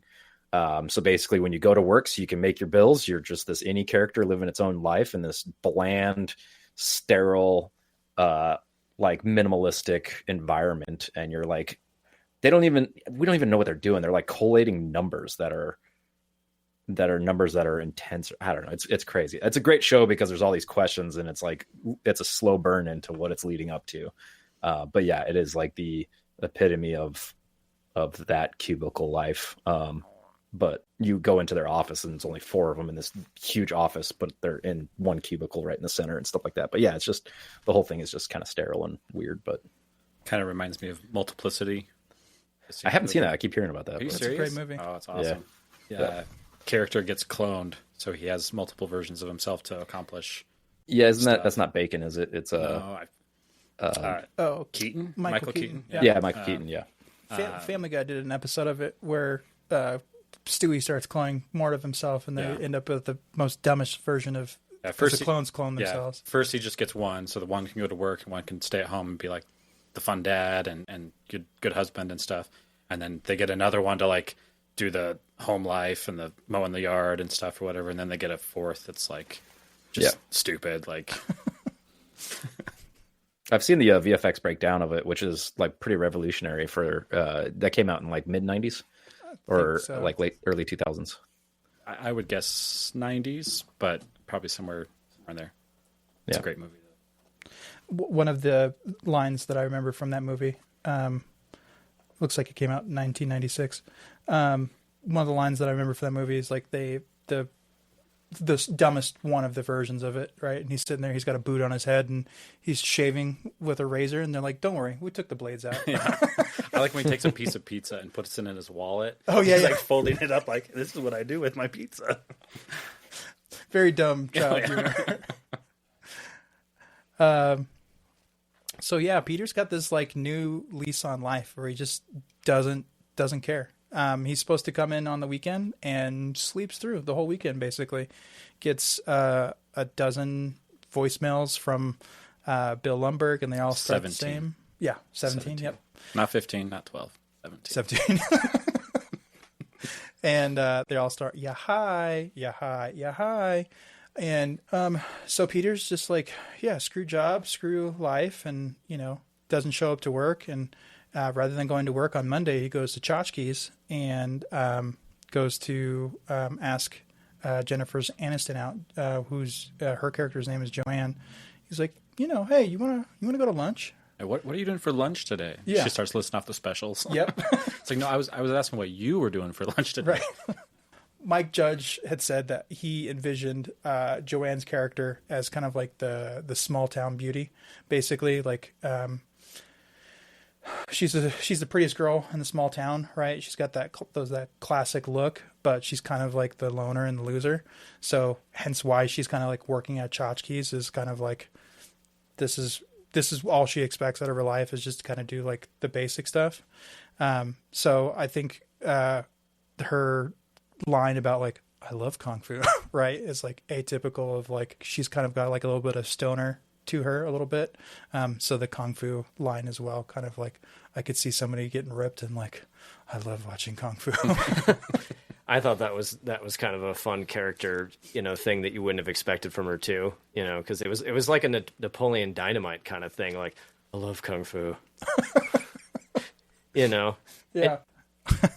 All right. So back to the office. The Bobs are on the prowl. They're starting kind of their Yep. house cleaning stuff. What'd you say? I'm sorry. Bab. The Babs. Babs. Me and like names, I just don't pay attention to a lot of names. I did not realize they were both called Bob, which is Well, That's again, the best no- part. When Peter's Bob, like he's talking to both, Yeah. but he's just like addressing Bob. Yeah. But yeah, the Bobs are on the prowl. Kind of like the opening scene, as well as with the traffic, and as well as with the different offices. I thought this was another great kind of way to kind of segment the different characters. They're being interviewed. The Smykowski character has the famous like blowing up scene where he's like, I deal with people. I'm a people person. Why don't you people understand?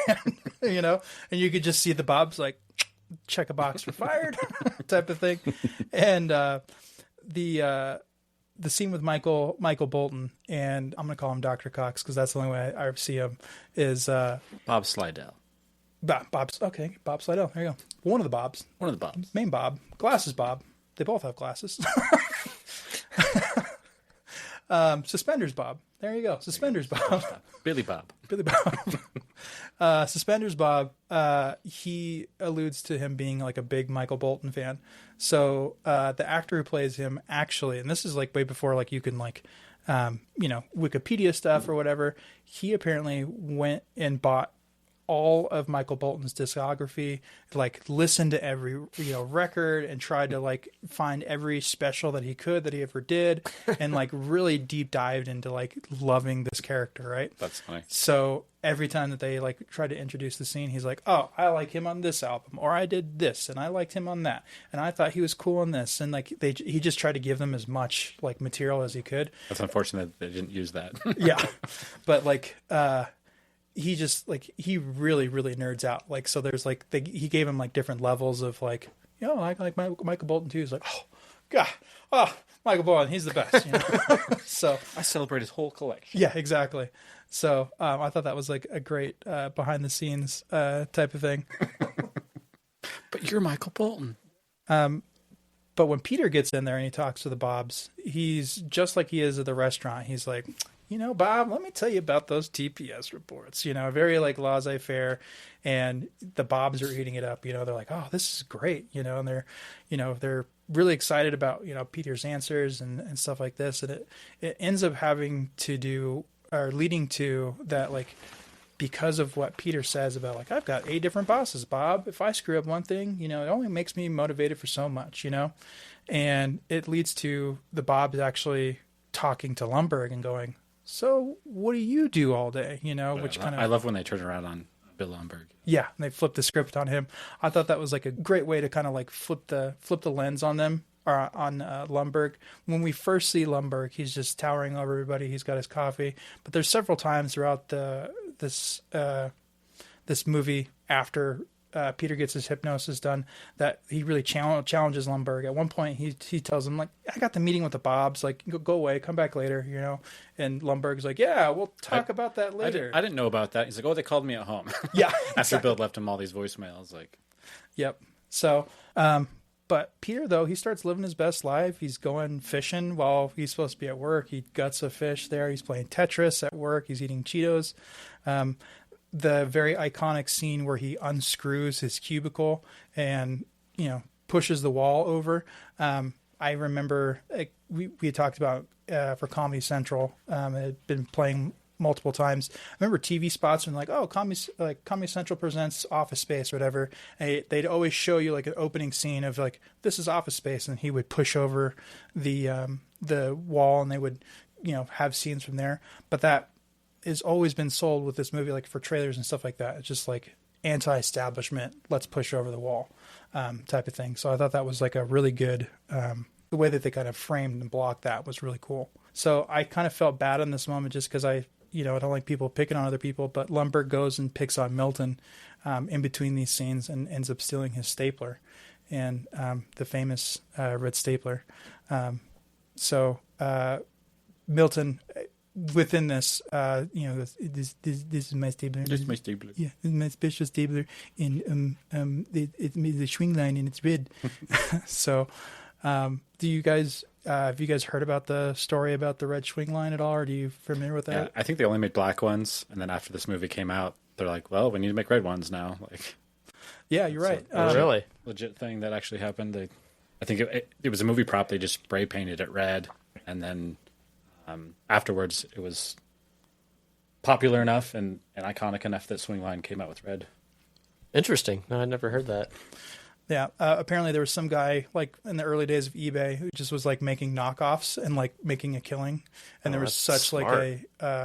like a high demand that Swingline's like, okay, we got to make it. The other I guess little thing you'll notice if you look at the Swingline, typically they would put their logo on top of the thing, and for the camera, the prop guys put the Swingline logo towards the camera, so Swingline themselves had to move their logo, move the logo as well as make it red, emulate the prop. Yes. Interesting. Yep. I definitely had a bunch of the big giant black heavy ones. Mm-hmm. Those are awesome, and they last forever. And I think everybody just lost them.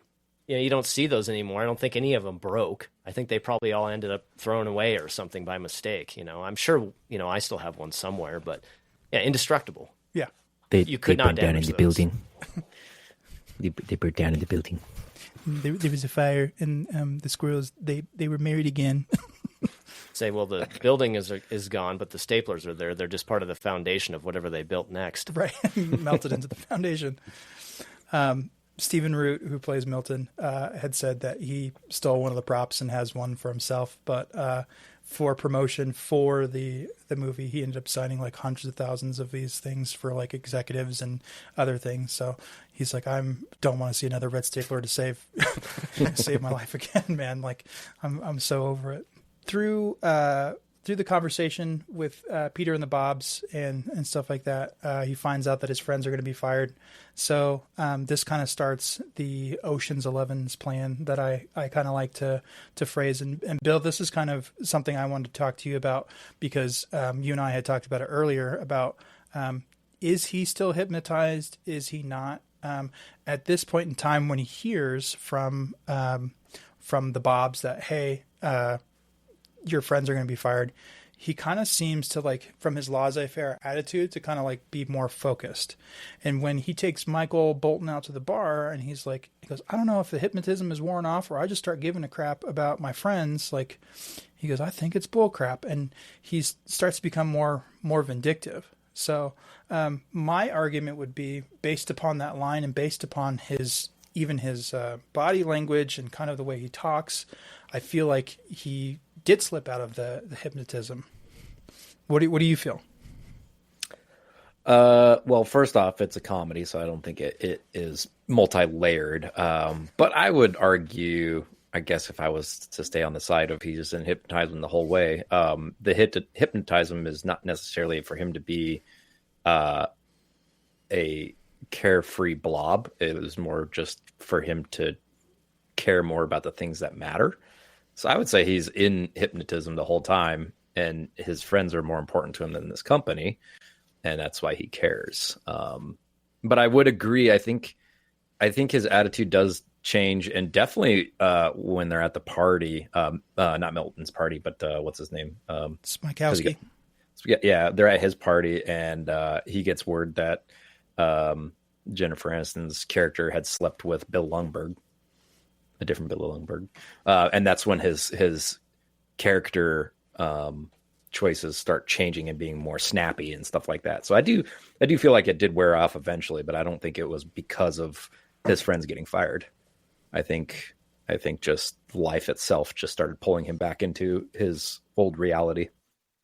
That's fair. I only mention that because, like, I start to feel like he focuses more on, like, details, that are more important to him, rather than just like, if it happens, rather than just it happens. Floating on. Yeah.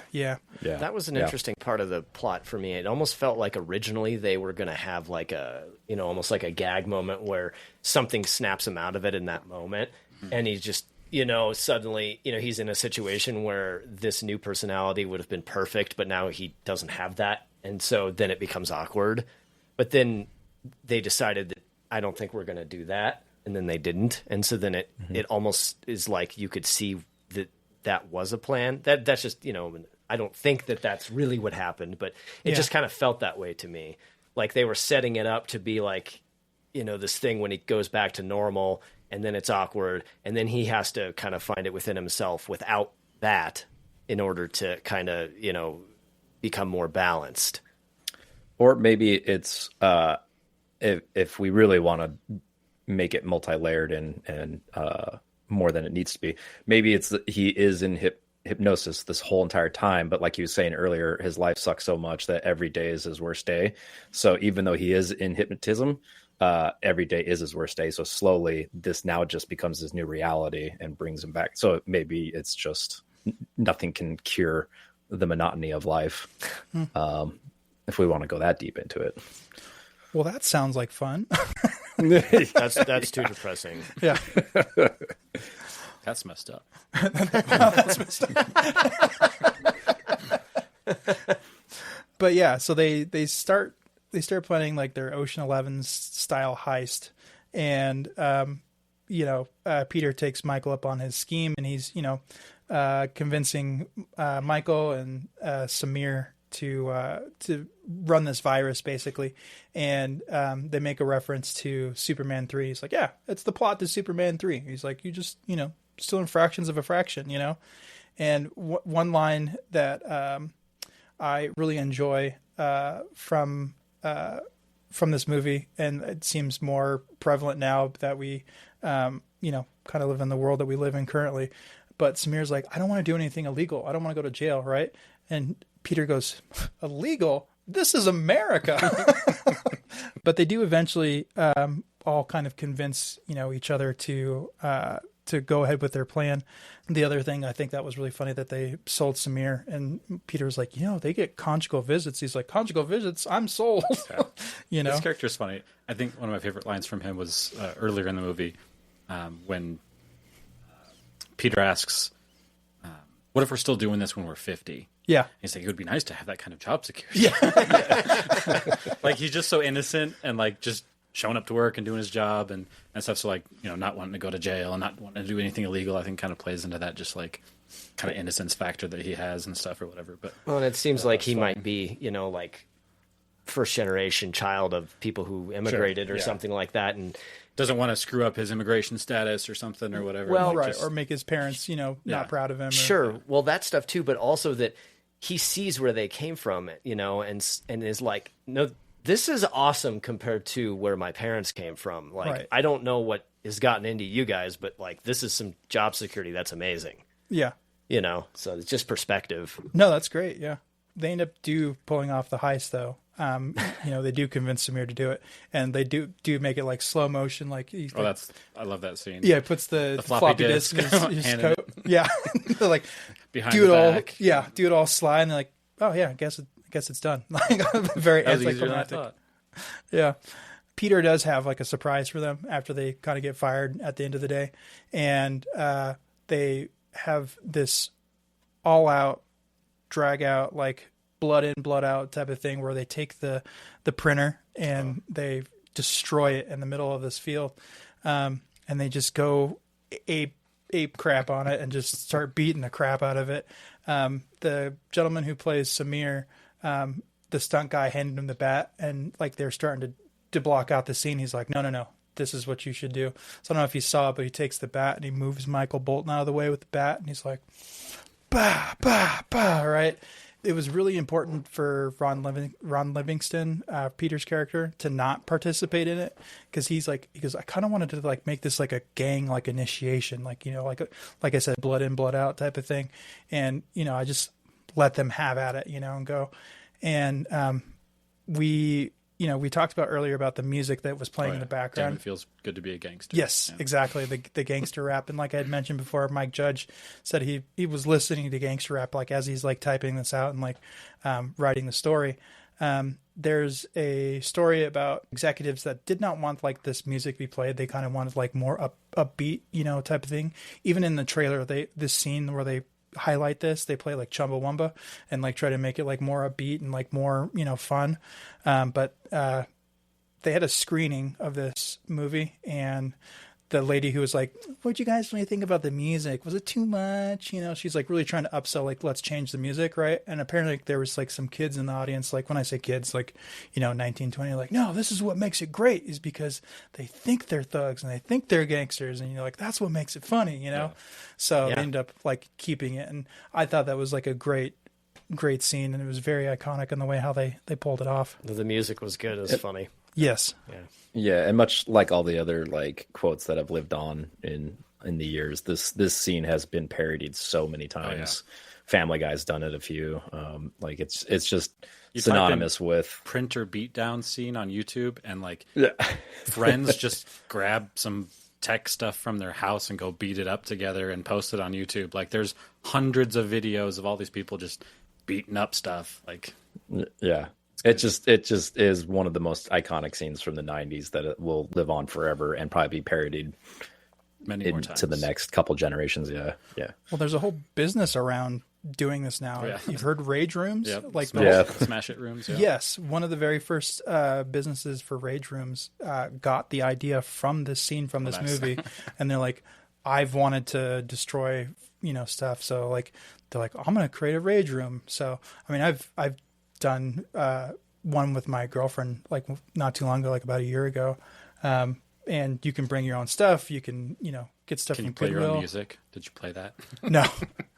That was another thing too, was like I wish they would have played music, but I think it was like a safety thing, so like, you can hear what's going on in the room in case anybody gets hit. Screaming. Exactly. One of my favorite stories from doing that, from doing it with Shelby, she took like a beer bottle, and there's like a stump you smash everything on, right? And she was like trying to like smash the beer bottle, and she goes, bar fight, and she like tried to like smash on the thing, but it just made like the perfect sound, and it was very anticlimactic. Yeah, it's like tink. She's like, dang it, and she threw it on the ground and it shattered. Speaking of things going wrong, things start to head downhill for a lot of our characters here. Like I'd mentioned before, Peter thinks his hypnosis is starting to wear off during the barbecue with Smikowski. who they're celebrating him getting hit by a truck, which is He was very just weird. looking for a settlement. He finally got it. Yep, exactly. So he's dealing with that. During that, Peter also finds out that his new girlfriend slept with Lundberg. We come to find out later it's actually a different Lundberg, but he even has like nightmares of Lundberg having sex with his girlfriend. The guys lost their jobs. His new girlfriend, Joanna, she quits her job in a very glorious fashion and, flips her boss the bird. Myself. Yeah, exactly. So, Milton, unfortunately, he gets passed up for cake time. We slowly get to see like the cakes getting passed out and him like watching like the cakes go away. So just things are not going well for our characters here. The gang though have the worst of it. They find out that their computer virus worked, but worked too good. They were expecting it to kind of maybe just like have a couple bucks here, a couple bucks there, and kind of like enjoy it over a lifetime. But man, they found. I think Michael mentioned something about a decimal point being out of place or whatever. And, Yep. And just looking at it, the receipt says like $300,000 over the course of the weekend. Yeah. And so decimal point, like, were they expecting $3,000? Right. Like, even that's a good chunk of money, but like, I just thought that was interesting. Like looking at the dollar amount and like decimal point, like a couple bucks or a couple $1,000. Like what was their intention? Right. But yeah, $300,000 over a weekend that they stole. Like, I think you had more than a decimal point. yeah. Yeah. Either that was a full I'm on not a programmer, but yeah. Either that was a full on intentional joke or that was just a throwaway fact that I always screw up one decimal point. Idiot. One little mistake. Yeah. I think that's probably what it was. Well, even when Peter was explaining like to Joanna to like, he's like, it's a fraction of a fraction of a fraction. You take a penny from the tray, right? Yeah. From the cripple tray? Why are you taking pennies away from cripples? The pennies for everyone. Well, it's a good distinction. I mean, I thought that was real clever too. I'm like, hey, that's a serious point.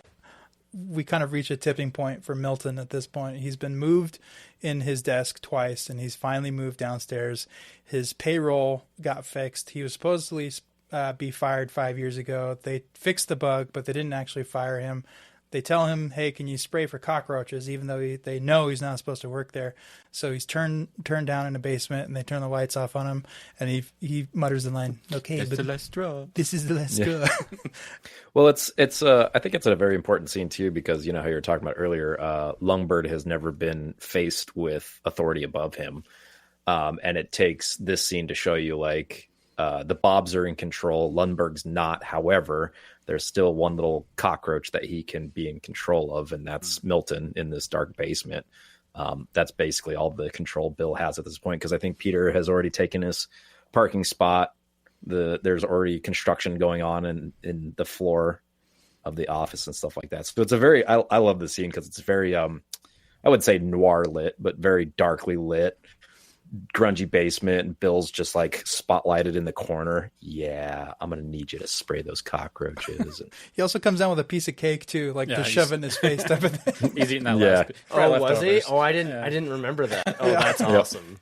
It's because it's like in his hands, and then he puts it off to the side to like dust off his hands or whatever, just to really like, I'm not even gonna finish this in front of you type of thing.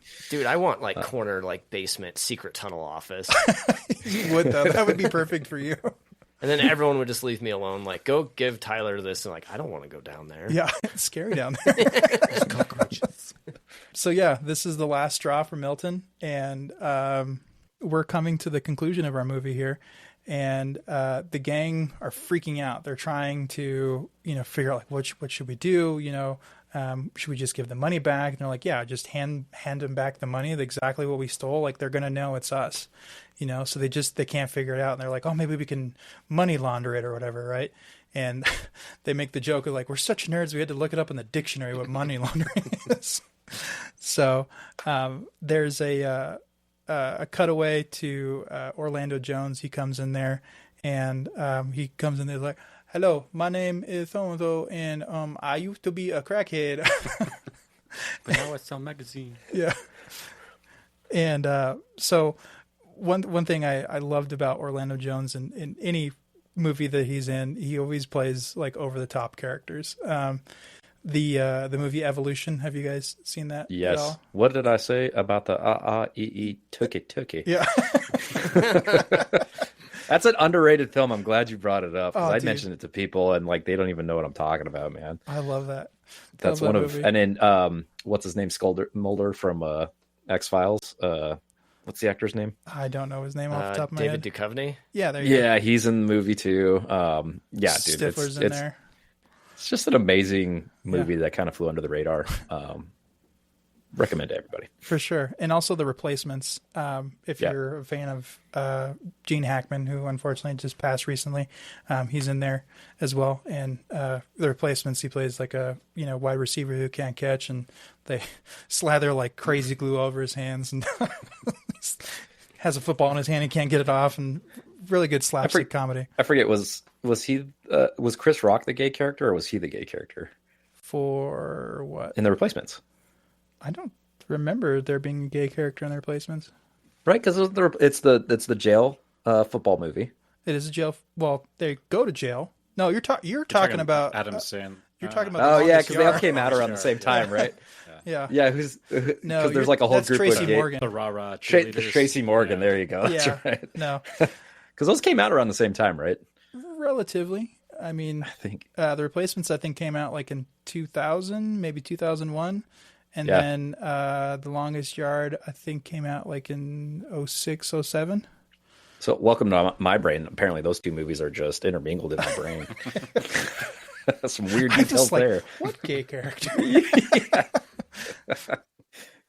You had mentioned before about talking about how the movie seems like a whole bunch of SNL skits, and like that scene right there does it for me, because like you could take that entire scene out of the movie and the movie would still be completely fine. That did not add anything to the movie except for Orlando Jones gets a cameo and a couple funny lines, but like that scene by itself is still funny and good on its own. And so like that skit mentality that like Mike Judge has done his whole life, his career, whatever, like it is seen just within that scene. Like For sure. you could take that scene out and the movie's totally fine. It didn't add anything. They didn't find out how to launder money. All he did was have a conversation to buy some magazines. Like, But and then, as you said, you could watch that scene independently with no context, and it would still be funny. Yeah.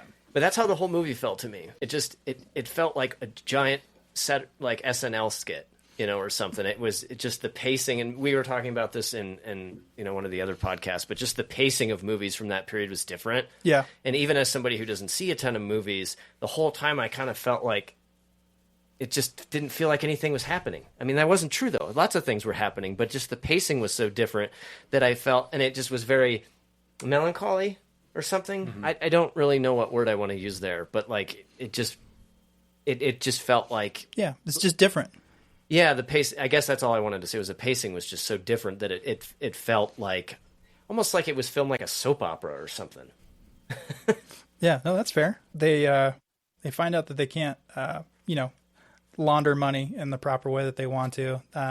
They suck as criminals. And as Samir says, we're just new at it. Peter decides, you know what? I'm going to take this on. I'm going to take the blame for it. And he ends up, writing a letter and putting it inside an envelope, puts the money inside the envelope, and goes to the office and puts it underneath the door. I love the shot where it's kind of like on the ground, it's holding on the door. You see him slide it in, and the camera just stays there for a second, and then just like a dog chasing his bone underneath the door, just regrets it and wants to go back and yeah, grab it. immediately, right? And just tries to go get it, and he's just like, it's just right there. He just can't get it.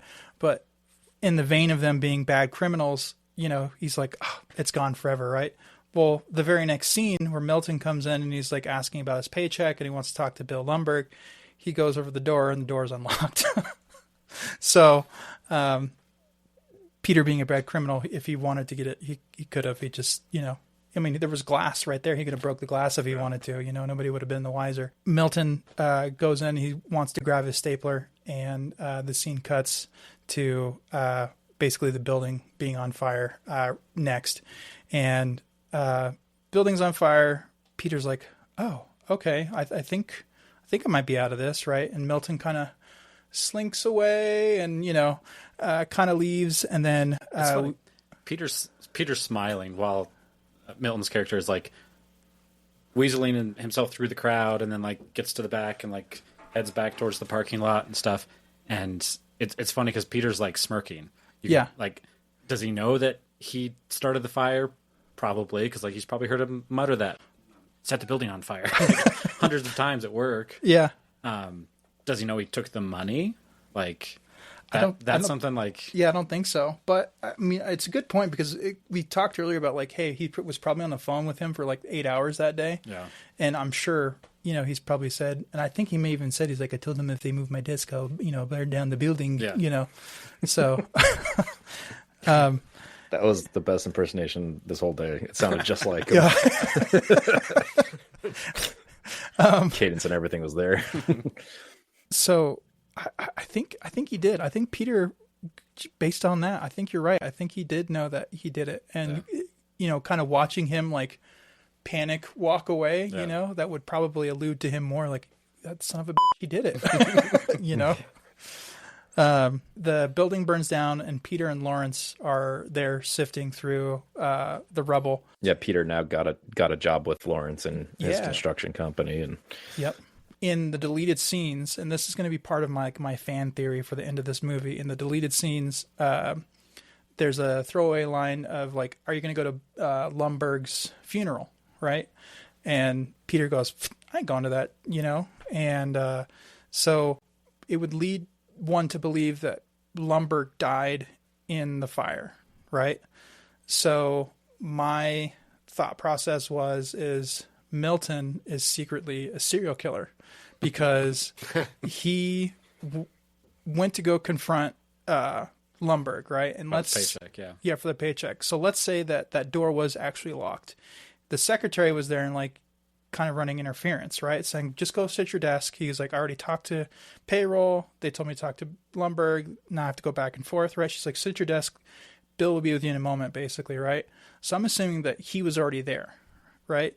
So he went into the office to get a stapler, confronted Lumberg, and ended up killing him. And the only way to cover the evidence... Burn the building down. burn down the building, right?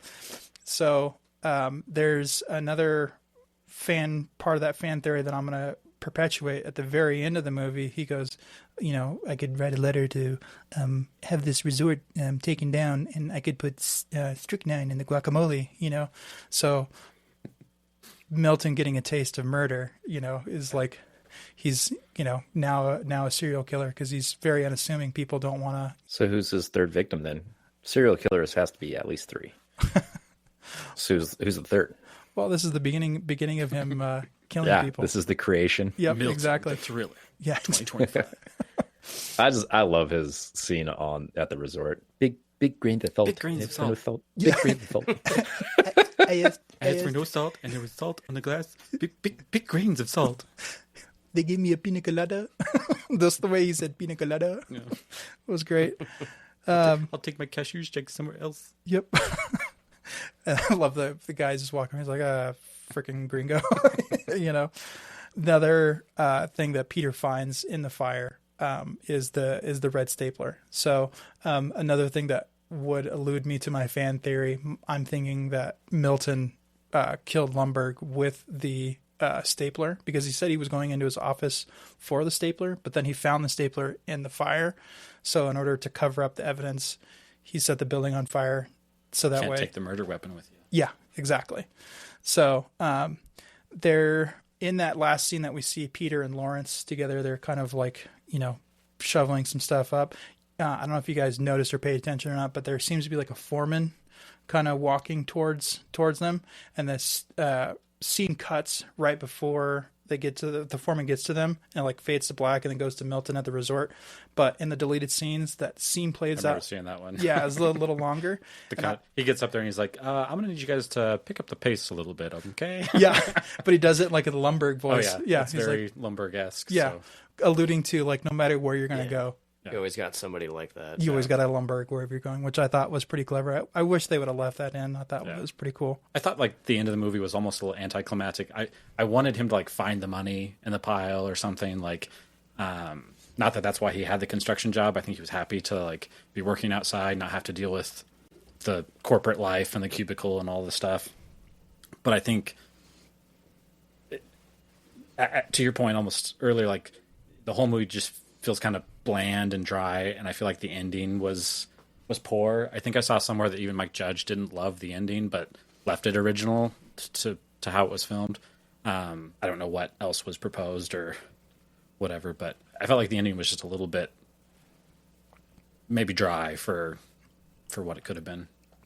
But Yeah, no, I hear you. Bill, did you want to add anything? We were talking about the end there. How did you feel how the ending was, and how did that work out for you? Yeah, I don't know. Like it's a 90s comedy, so there doesn't need to be like a big grandiose like we learned a lesson or like a Family Guy like this is the point of the whole episode type of thing. It was fine in my part. Was the ending Milton, or was there one other scene? I forget. Like the camera pullback on the beach, was that the ending? yeah, that was the ending with Milton. Yeah, I was fine with it. I'd never heard of that fan theory before you brought it up, but it just makes you wonder and think and hope that maybe he is a serial killer now. Well, I made up the fan theory that he's a serial killer. That's what I'm saying. Like I love it because it just makes it even more in depth, and it gives Milton all the power. But yeah, just I don't know. I liked it. It didn't disappoint me or anything. Big grain of salt. Big grain. Big grain of salt. Well, guys, we are done wrapping up this Office Space review. I always like to kind of rate this movie and all movies kind of on our scale. We are Movies, Film, Cinema, so I like to kind of reach out to each person and say, hey, how do you think that this movie rates? Is it a movie? Is it a film? Is it peak cinema? How does this go for you? We'll start with you, Tyler. What do you think? Sure. Yeah, it's just like a movie for me, you know? Yeah. And I think we were talking about that, you know, it didn't do very well in the box office, but it did do well for like home theater.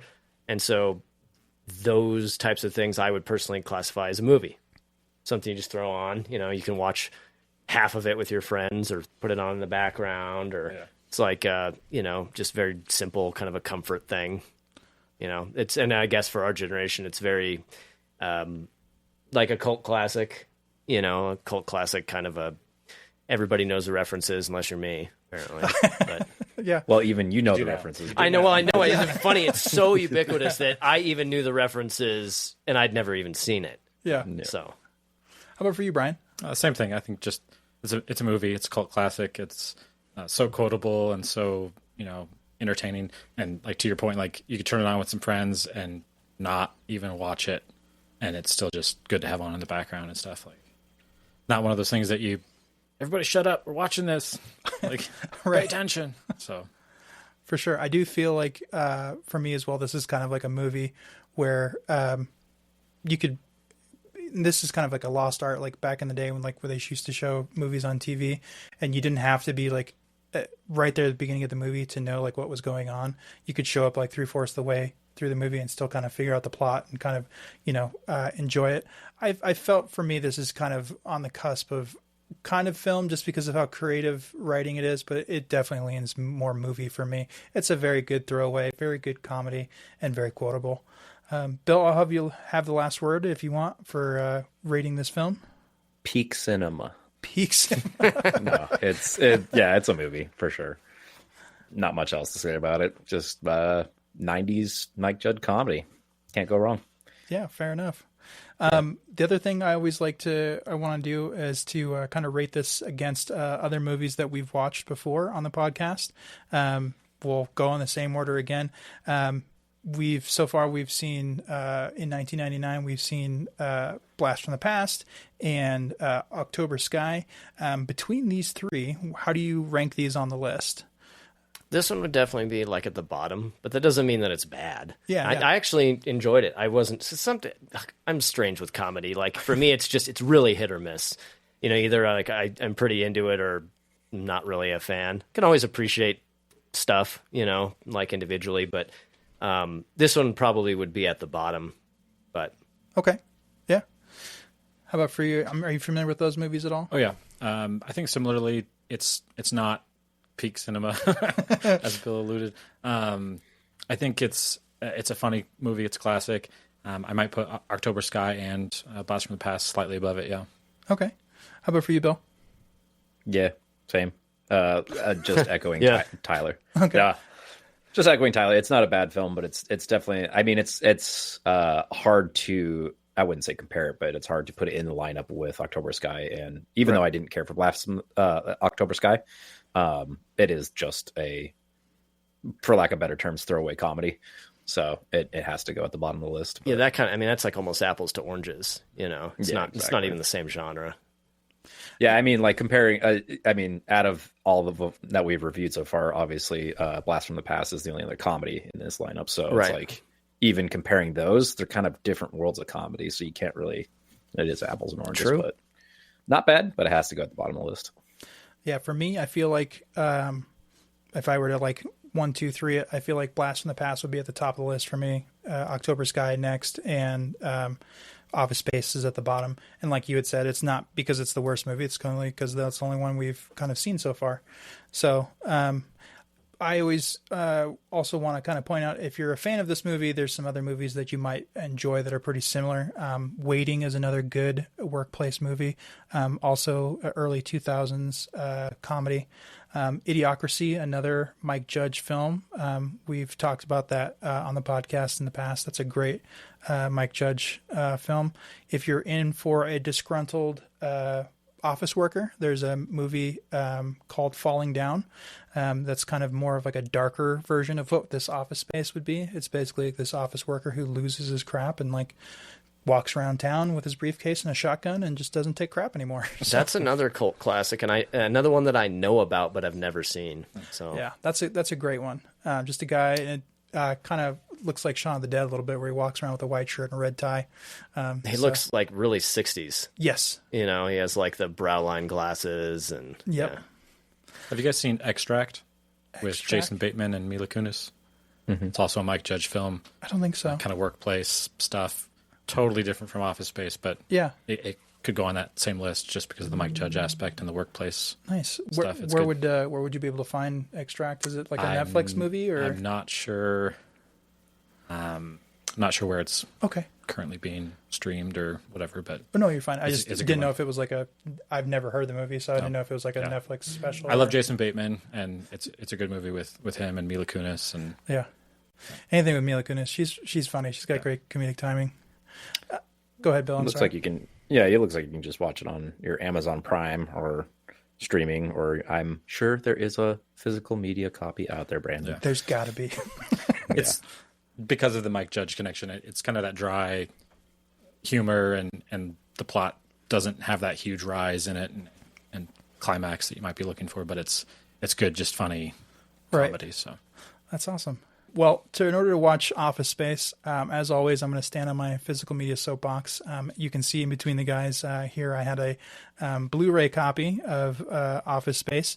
Have actually a DVD copy originally as well, somewhere in my storage unit.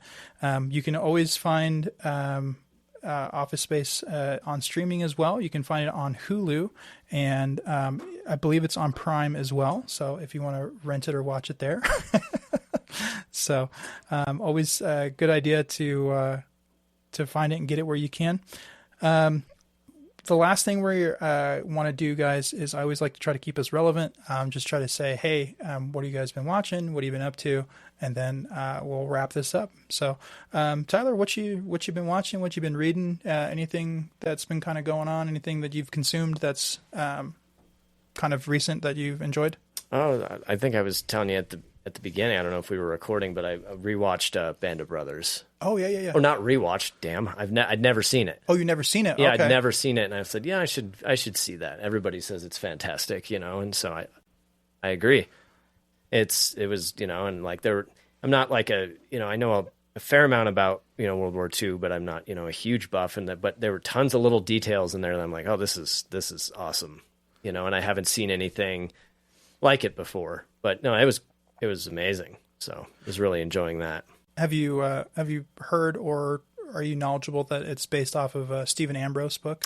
I heard that, and that that several of the guys that were interviewed were the actual people. Yeah. I mean, I guess that's obvious, but that's just neat. Yeah. They were still alive. Well, and I think that people forget that was, and I think I didn't realize that it was filmed so long ago that those guys weren't that old yet. Mm-hmm. I mean, because you look at them in that movie and you're like, man, they don't look like they could be. Look like they're in their 70s. Well, some of them probably were in their late 70s. Right. It's kind of interesting. It was so well done. It just didn't feel like it was made 25 years ago. So. Yeah, it was one of the biggest undertakings and like biggest budget things that HBO has done at the time. Yeah, and yeah, it's one of those things. If you haven't seen Band of Brothers, especially as like somebody who's appreciates military stuff, or just even if I've shown past significant others that they've enjoyed it as well. It's just there's just so much character and such good storytelling in that series. Yep, so for agreed. Sure. How about you, Brian? Anything you've been watching or anything you've consumed recently? Or I've got 2 little girls at home, so a little bit of Disney Plus action on my end. Lots of Bluey. Lots of Bluey. Watched Moana 2 again last night. On Netflix, I've been watching Peaky Blinders. Okay. It's a great show. I've heard that's great. It's phenomenal. It's got some ebbs and flows. It's not perfect, but very enjoyable. 1800s gang in England, and how they take over England, and right before World War II, and like the Nazis are coming to power is where we're at in season 6 and stuff. And so probably the 30s, late 20s, early 30s. Yeah, I'm not sure the timeline within the show, but in season 6 where they're at currently, they're the leader of this gang is meeting with other very influential people from America, from other countries, and having meetings about like how the Nazis are coming to power and stuff. So okay, it's early in that. Okay. That so frame. so probably like late 20s or something. Possibly. Like that. Yeah. Okay. Interesting. Yeah, I'm sure they mentioned some years in some of the episodes, but I can't remember what year they're currently playing in or whatever. Just curious. Cool. But yeah. What's the main actor's name? Is it Cillian Murphy? Yes. Okay. Cillian Murphy. Yeah. I actually just watched a movie not too long ago called Red Eye with him in it, and was watching some behind the scenes stuff and talked about Peaky Blinders and stuff. So I've been interested in that as well. Yeah, it's a good show. Yeah. Bill, how about you, sir? Been kind of busy this year, so I haven't had time to watch much, but I've, through the list of things, what is it? Moana 2, Captain America, Companion, and then just recently Mickey 17. I will say, because on my last podcast, I think I said Captain America, I don't have a problem with Anthony Mackie. I just didn't see him as a Captain America. Chris Evans did such a good job of being that American captain. And Anthony Mackie is a great actor. He just has that persona that I just didn't see it. But I will say, movie was terrible. He was the best part. He did everything he could to make that movie as good as it could be, but the editing and everything else Disney has been doing to Marvel lately, unfortunately, took that away from Anthony Mackie, and I feel so bad for him. But Companion, it was a great movie, unexpected, with what is it? Thatcher, Jack Quaid, Sophia Thatcher, and Jack Quaid. Mm-hmm. Fun movie. Mickey 17, not as good as I hoped it was going to be. Yep. But that's about it as far as movies go. Well, as I always say, if you're on Letterboxd, that's kind of where I put our least movies that I watch, and kind of update our list there on movies that we are watching here on the podcast.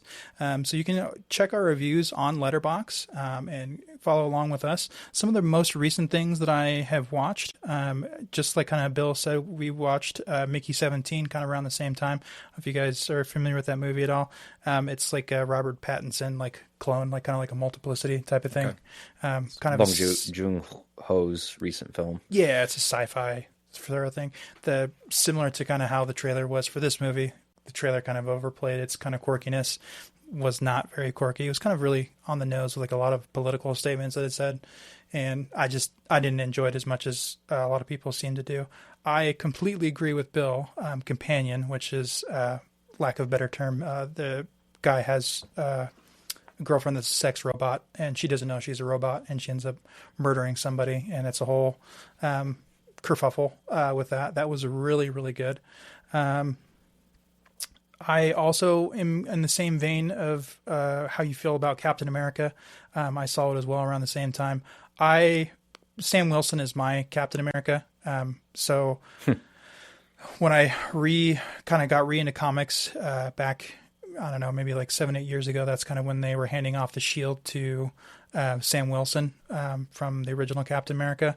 So I kind of really, identified with him and his character and kind of the storyline that he has. So I agree. Anthony Mackie wasn't the issue with that movie. It was all of the stuff surrounding him. So it just seemed like a Disney Channel Plus movie, like more than like a Marvel movie. To preference, for lack of better terms, I didn't think that Anthony Mackie was going to be the worst part of he's a great actor. I don't have anything against him. I just when you put him on a pedestal next to the way that Chris Evans personified the Captain American character. Anthony Mackie just has this kind of cocky delivery to him. So I just couldn't see him in the role. He did a phenomenal job in this and he did what he could. It's just the filmmakers and that Disney mouse studio really stepped their foot in and muddled things up.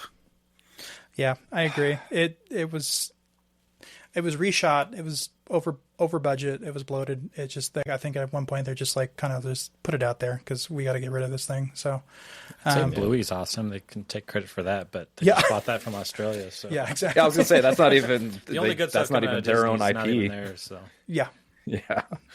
I know the Disney Renaissance is over. Well, like I said, you can follow us on Letterboxd at MFC Pod. That's one of our social medias. We're on Facebook. We're on all of the big social medias there, TikTok and everything. If you're watching this podcast with us right now, hey, you found us on YouTube. We are also on all your major podcasting apps. So we're on Spotify, we're on Apple, anywhere you can find us, we're there for you. At the very end of the show, I wanted to mention we are, for this episode in particular, we're going to be doing a movie giveaway. So when this bad boy airs, for the week that it airs, we're going to be doing a movie giveaway. So all you have to do is make sure that you're subscribed to the YouTube channel and to our Facebook page, and in the comments, either on the YouTube comment section or on Facebook, you just say, give me that free movie. And I'm going to send you a stack of free movies, probably about this thick. I'm going to support that physical media and try to get people into as much as possible. So the first 19, we'll do 19 because it's $19.99. First 19 people who do that, I'm going to send you some free movies. So make sure you're doing all those social media buzzwords, like, subscribe, all that good stuff. We're going to see you next time. And as always, enjoy Movies, Film, Cinema.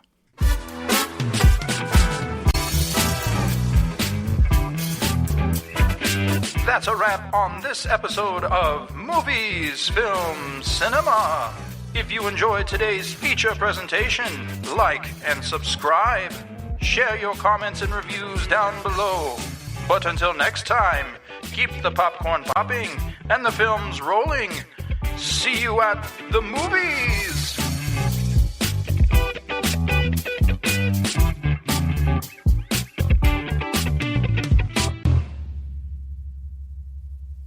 Just a moment.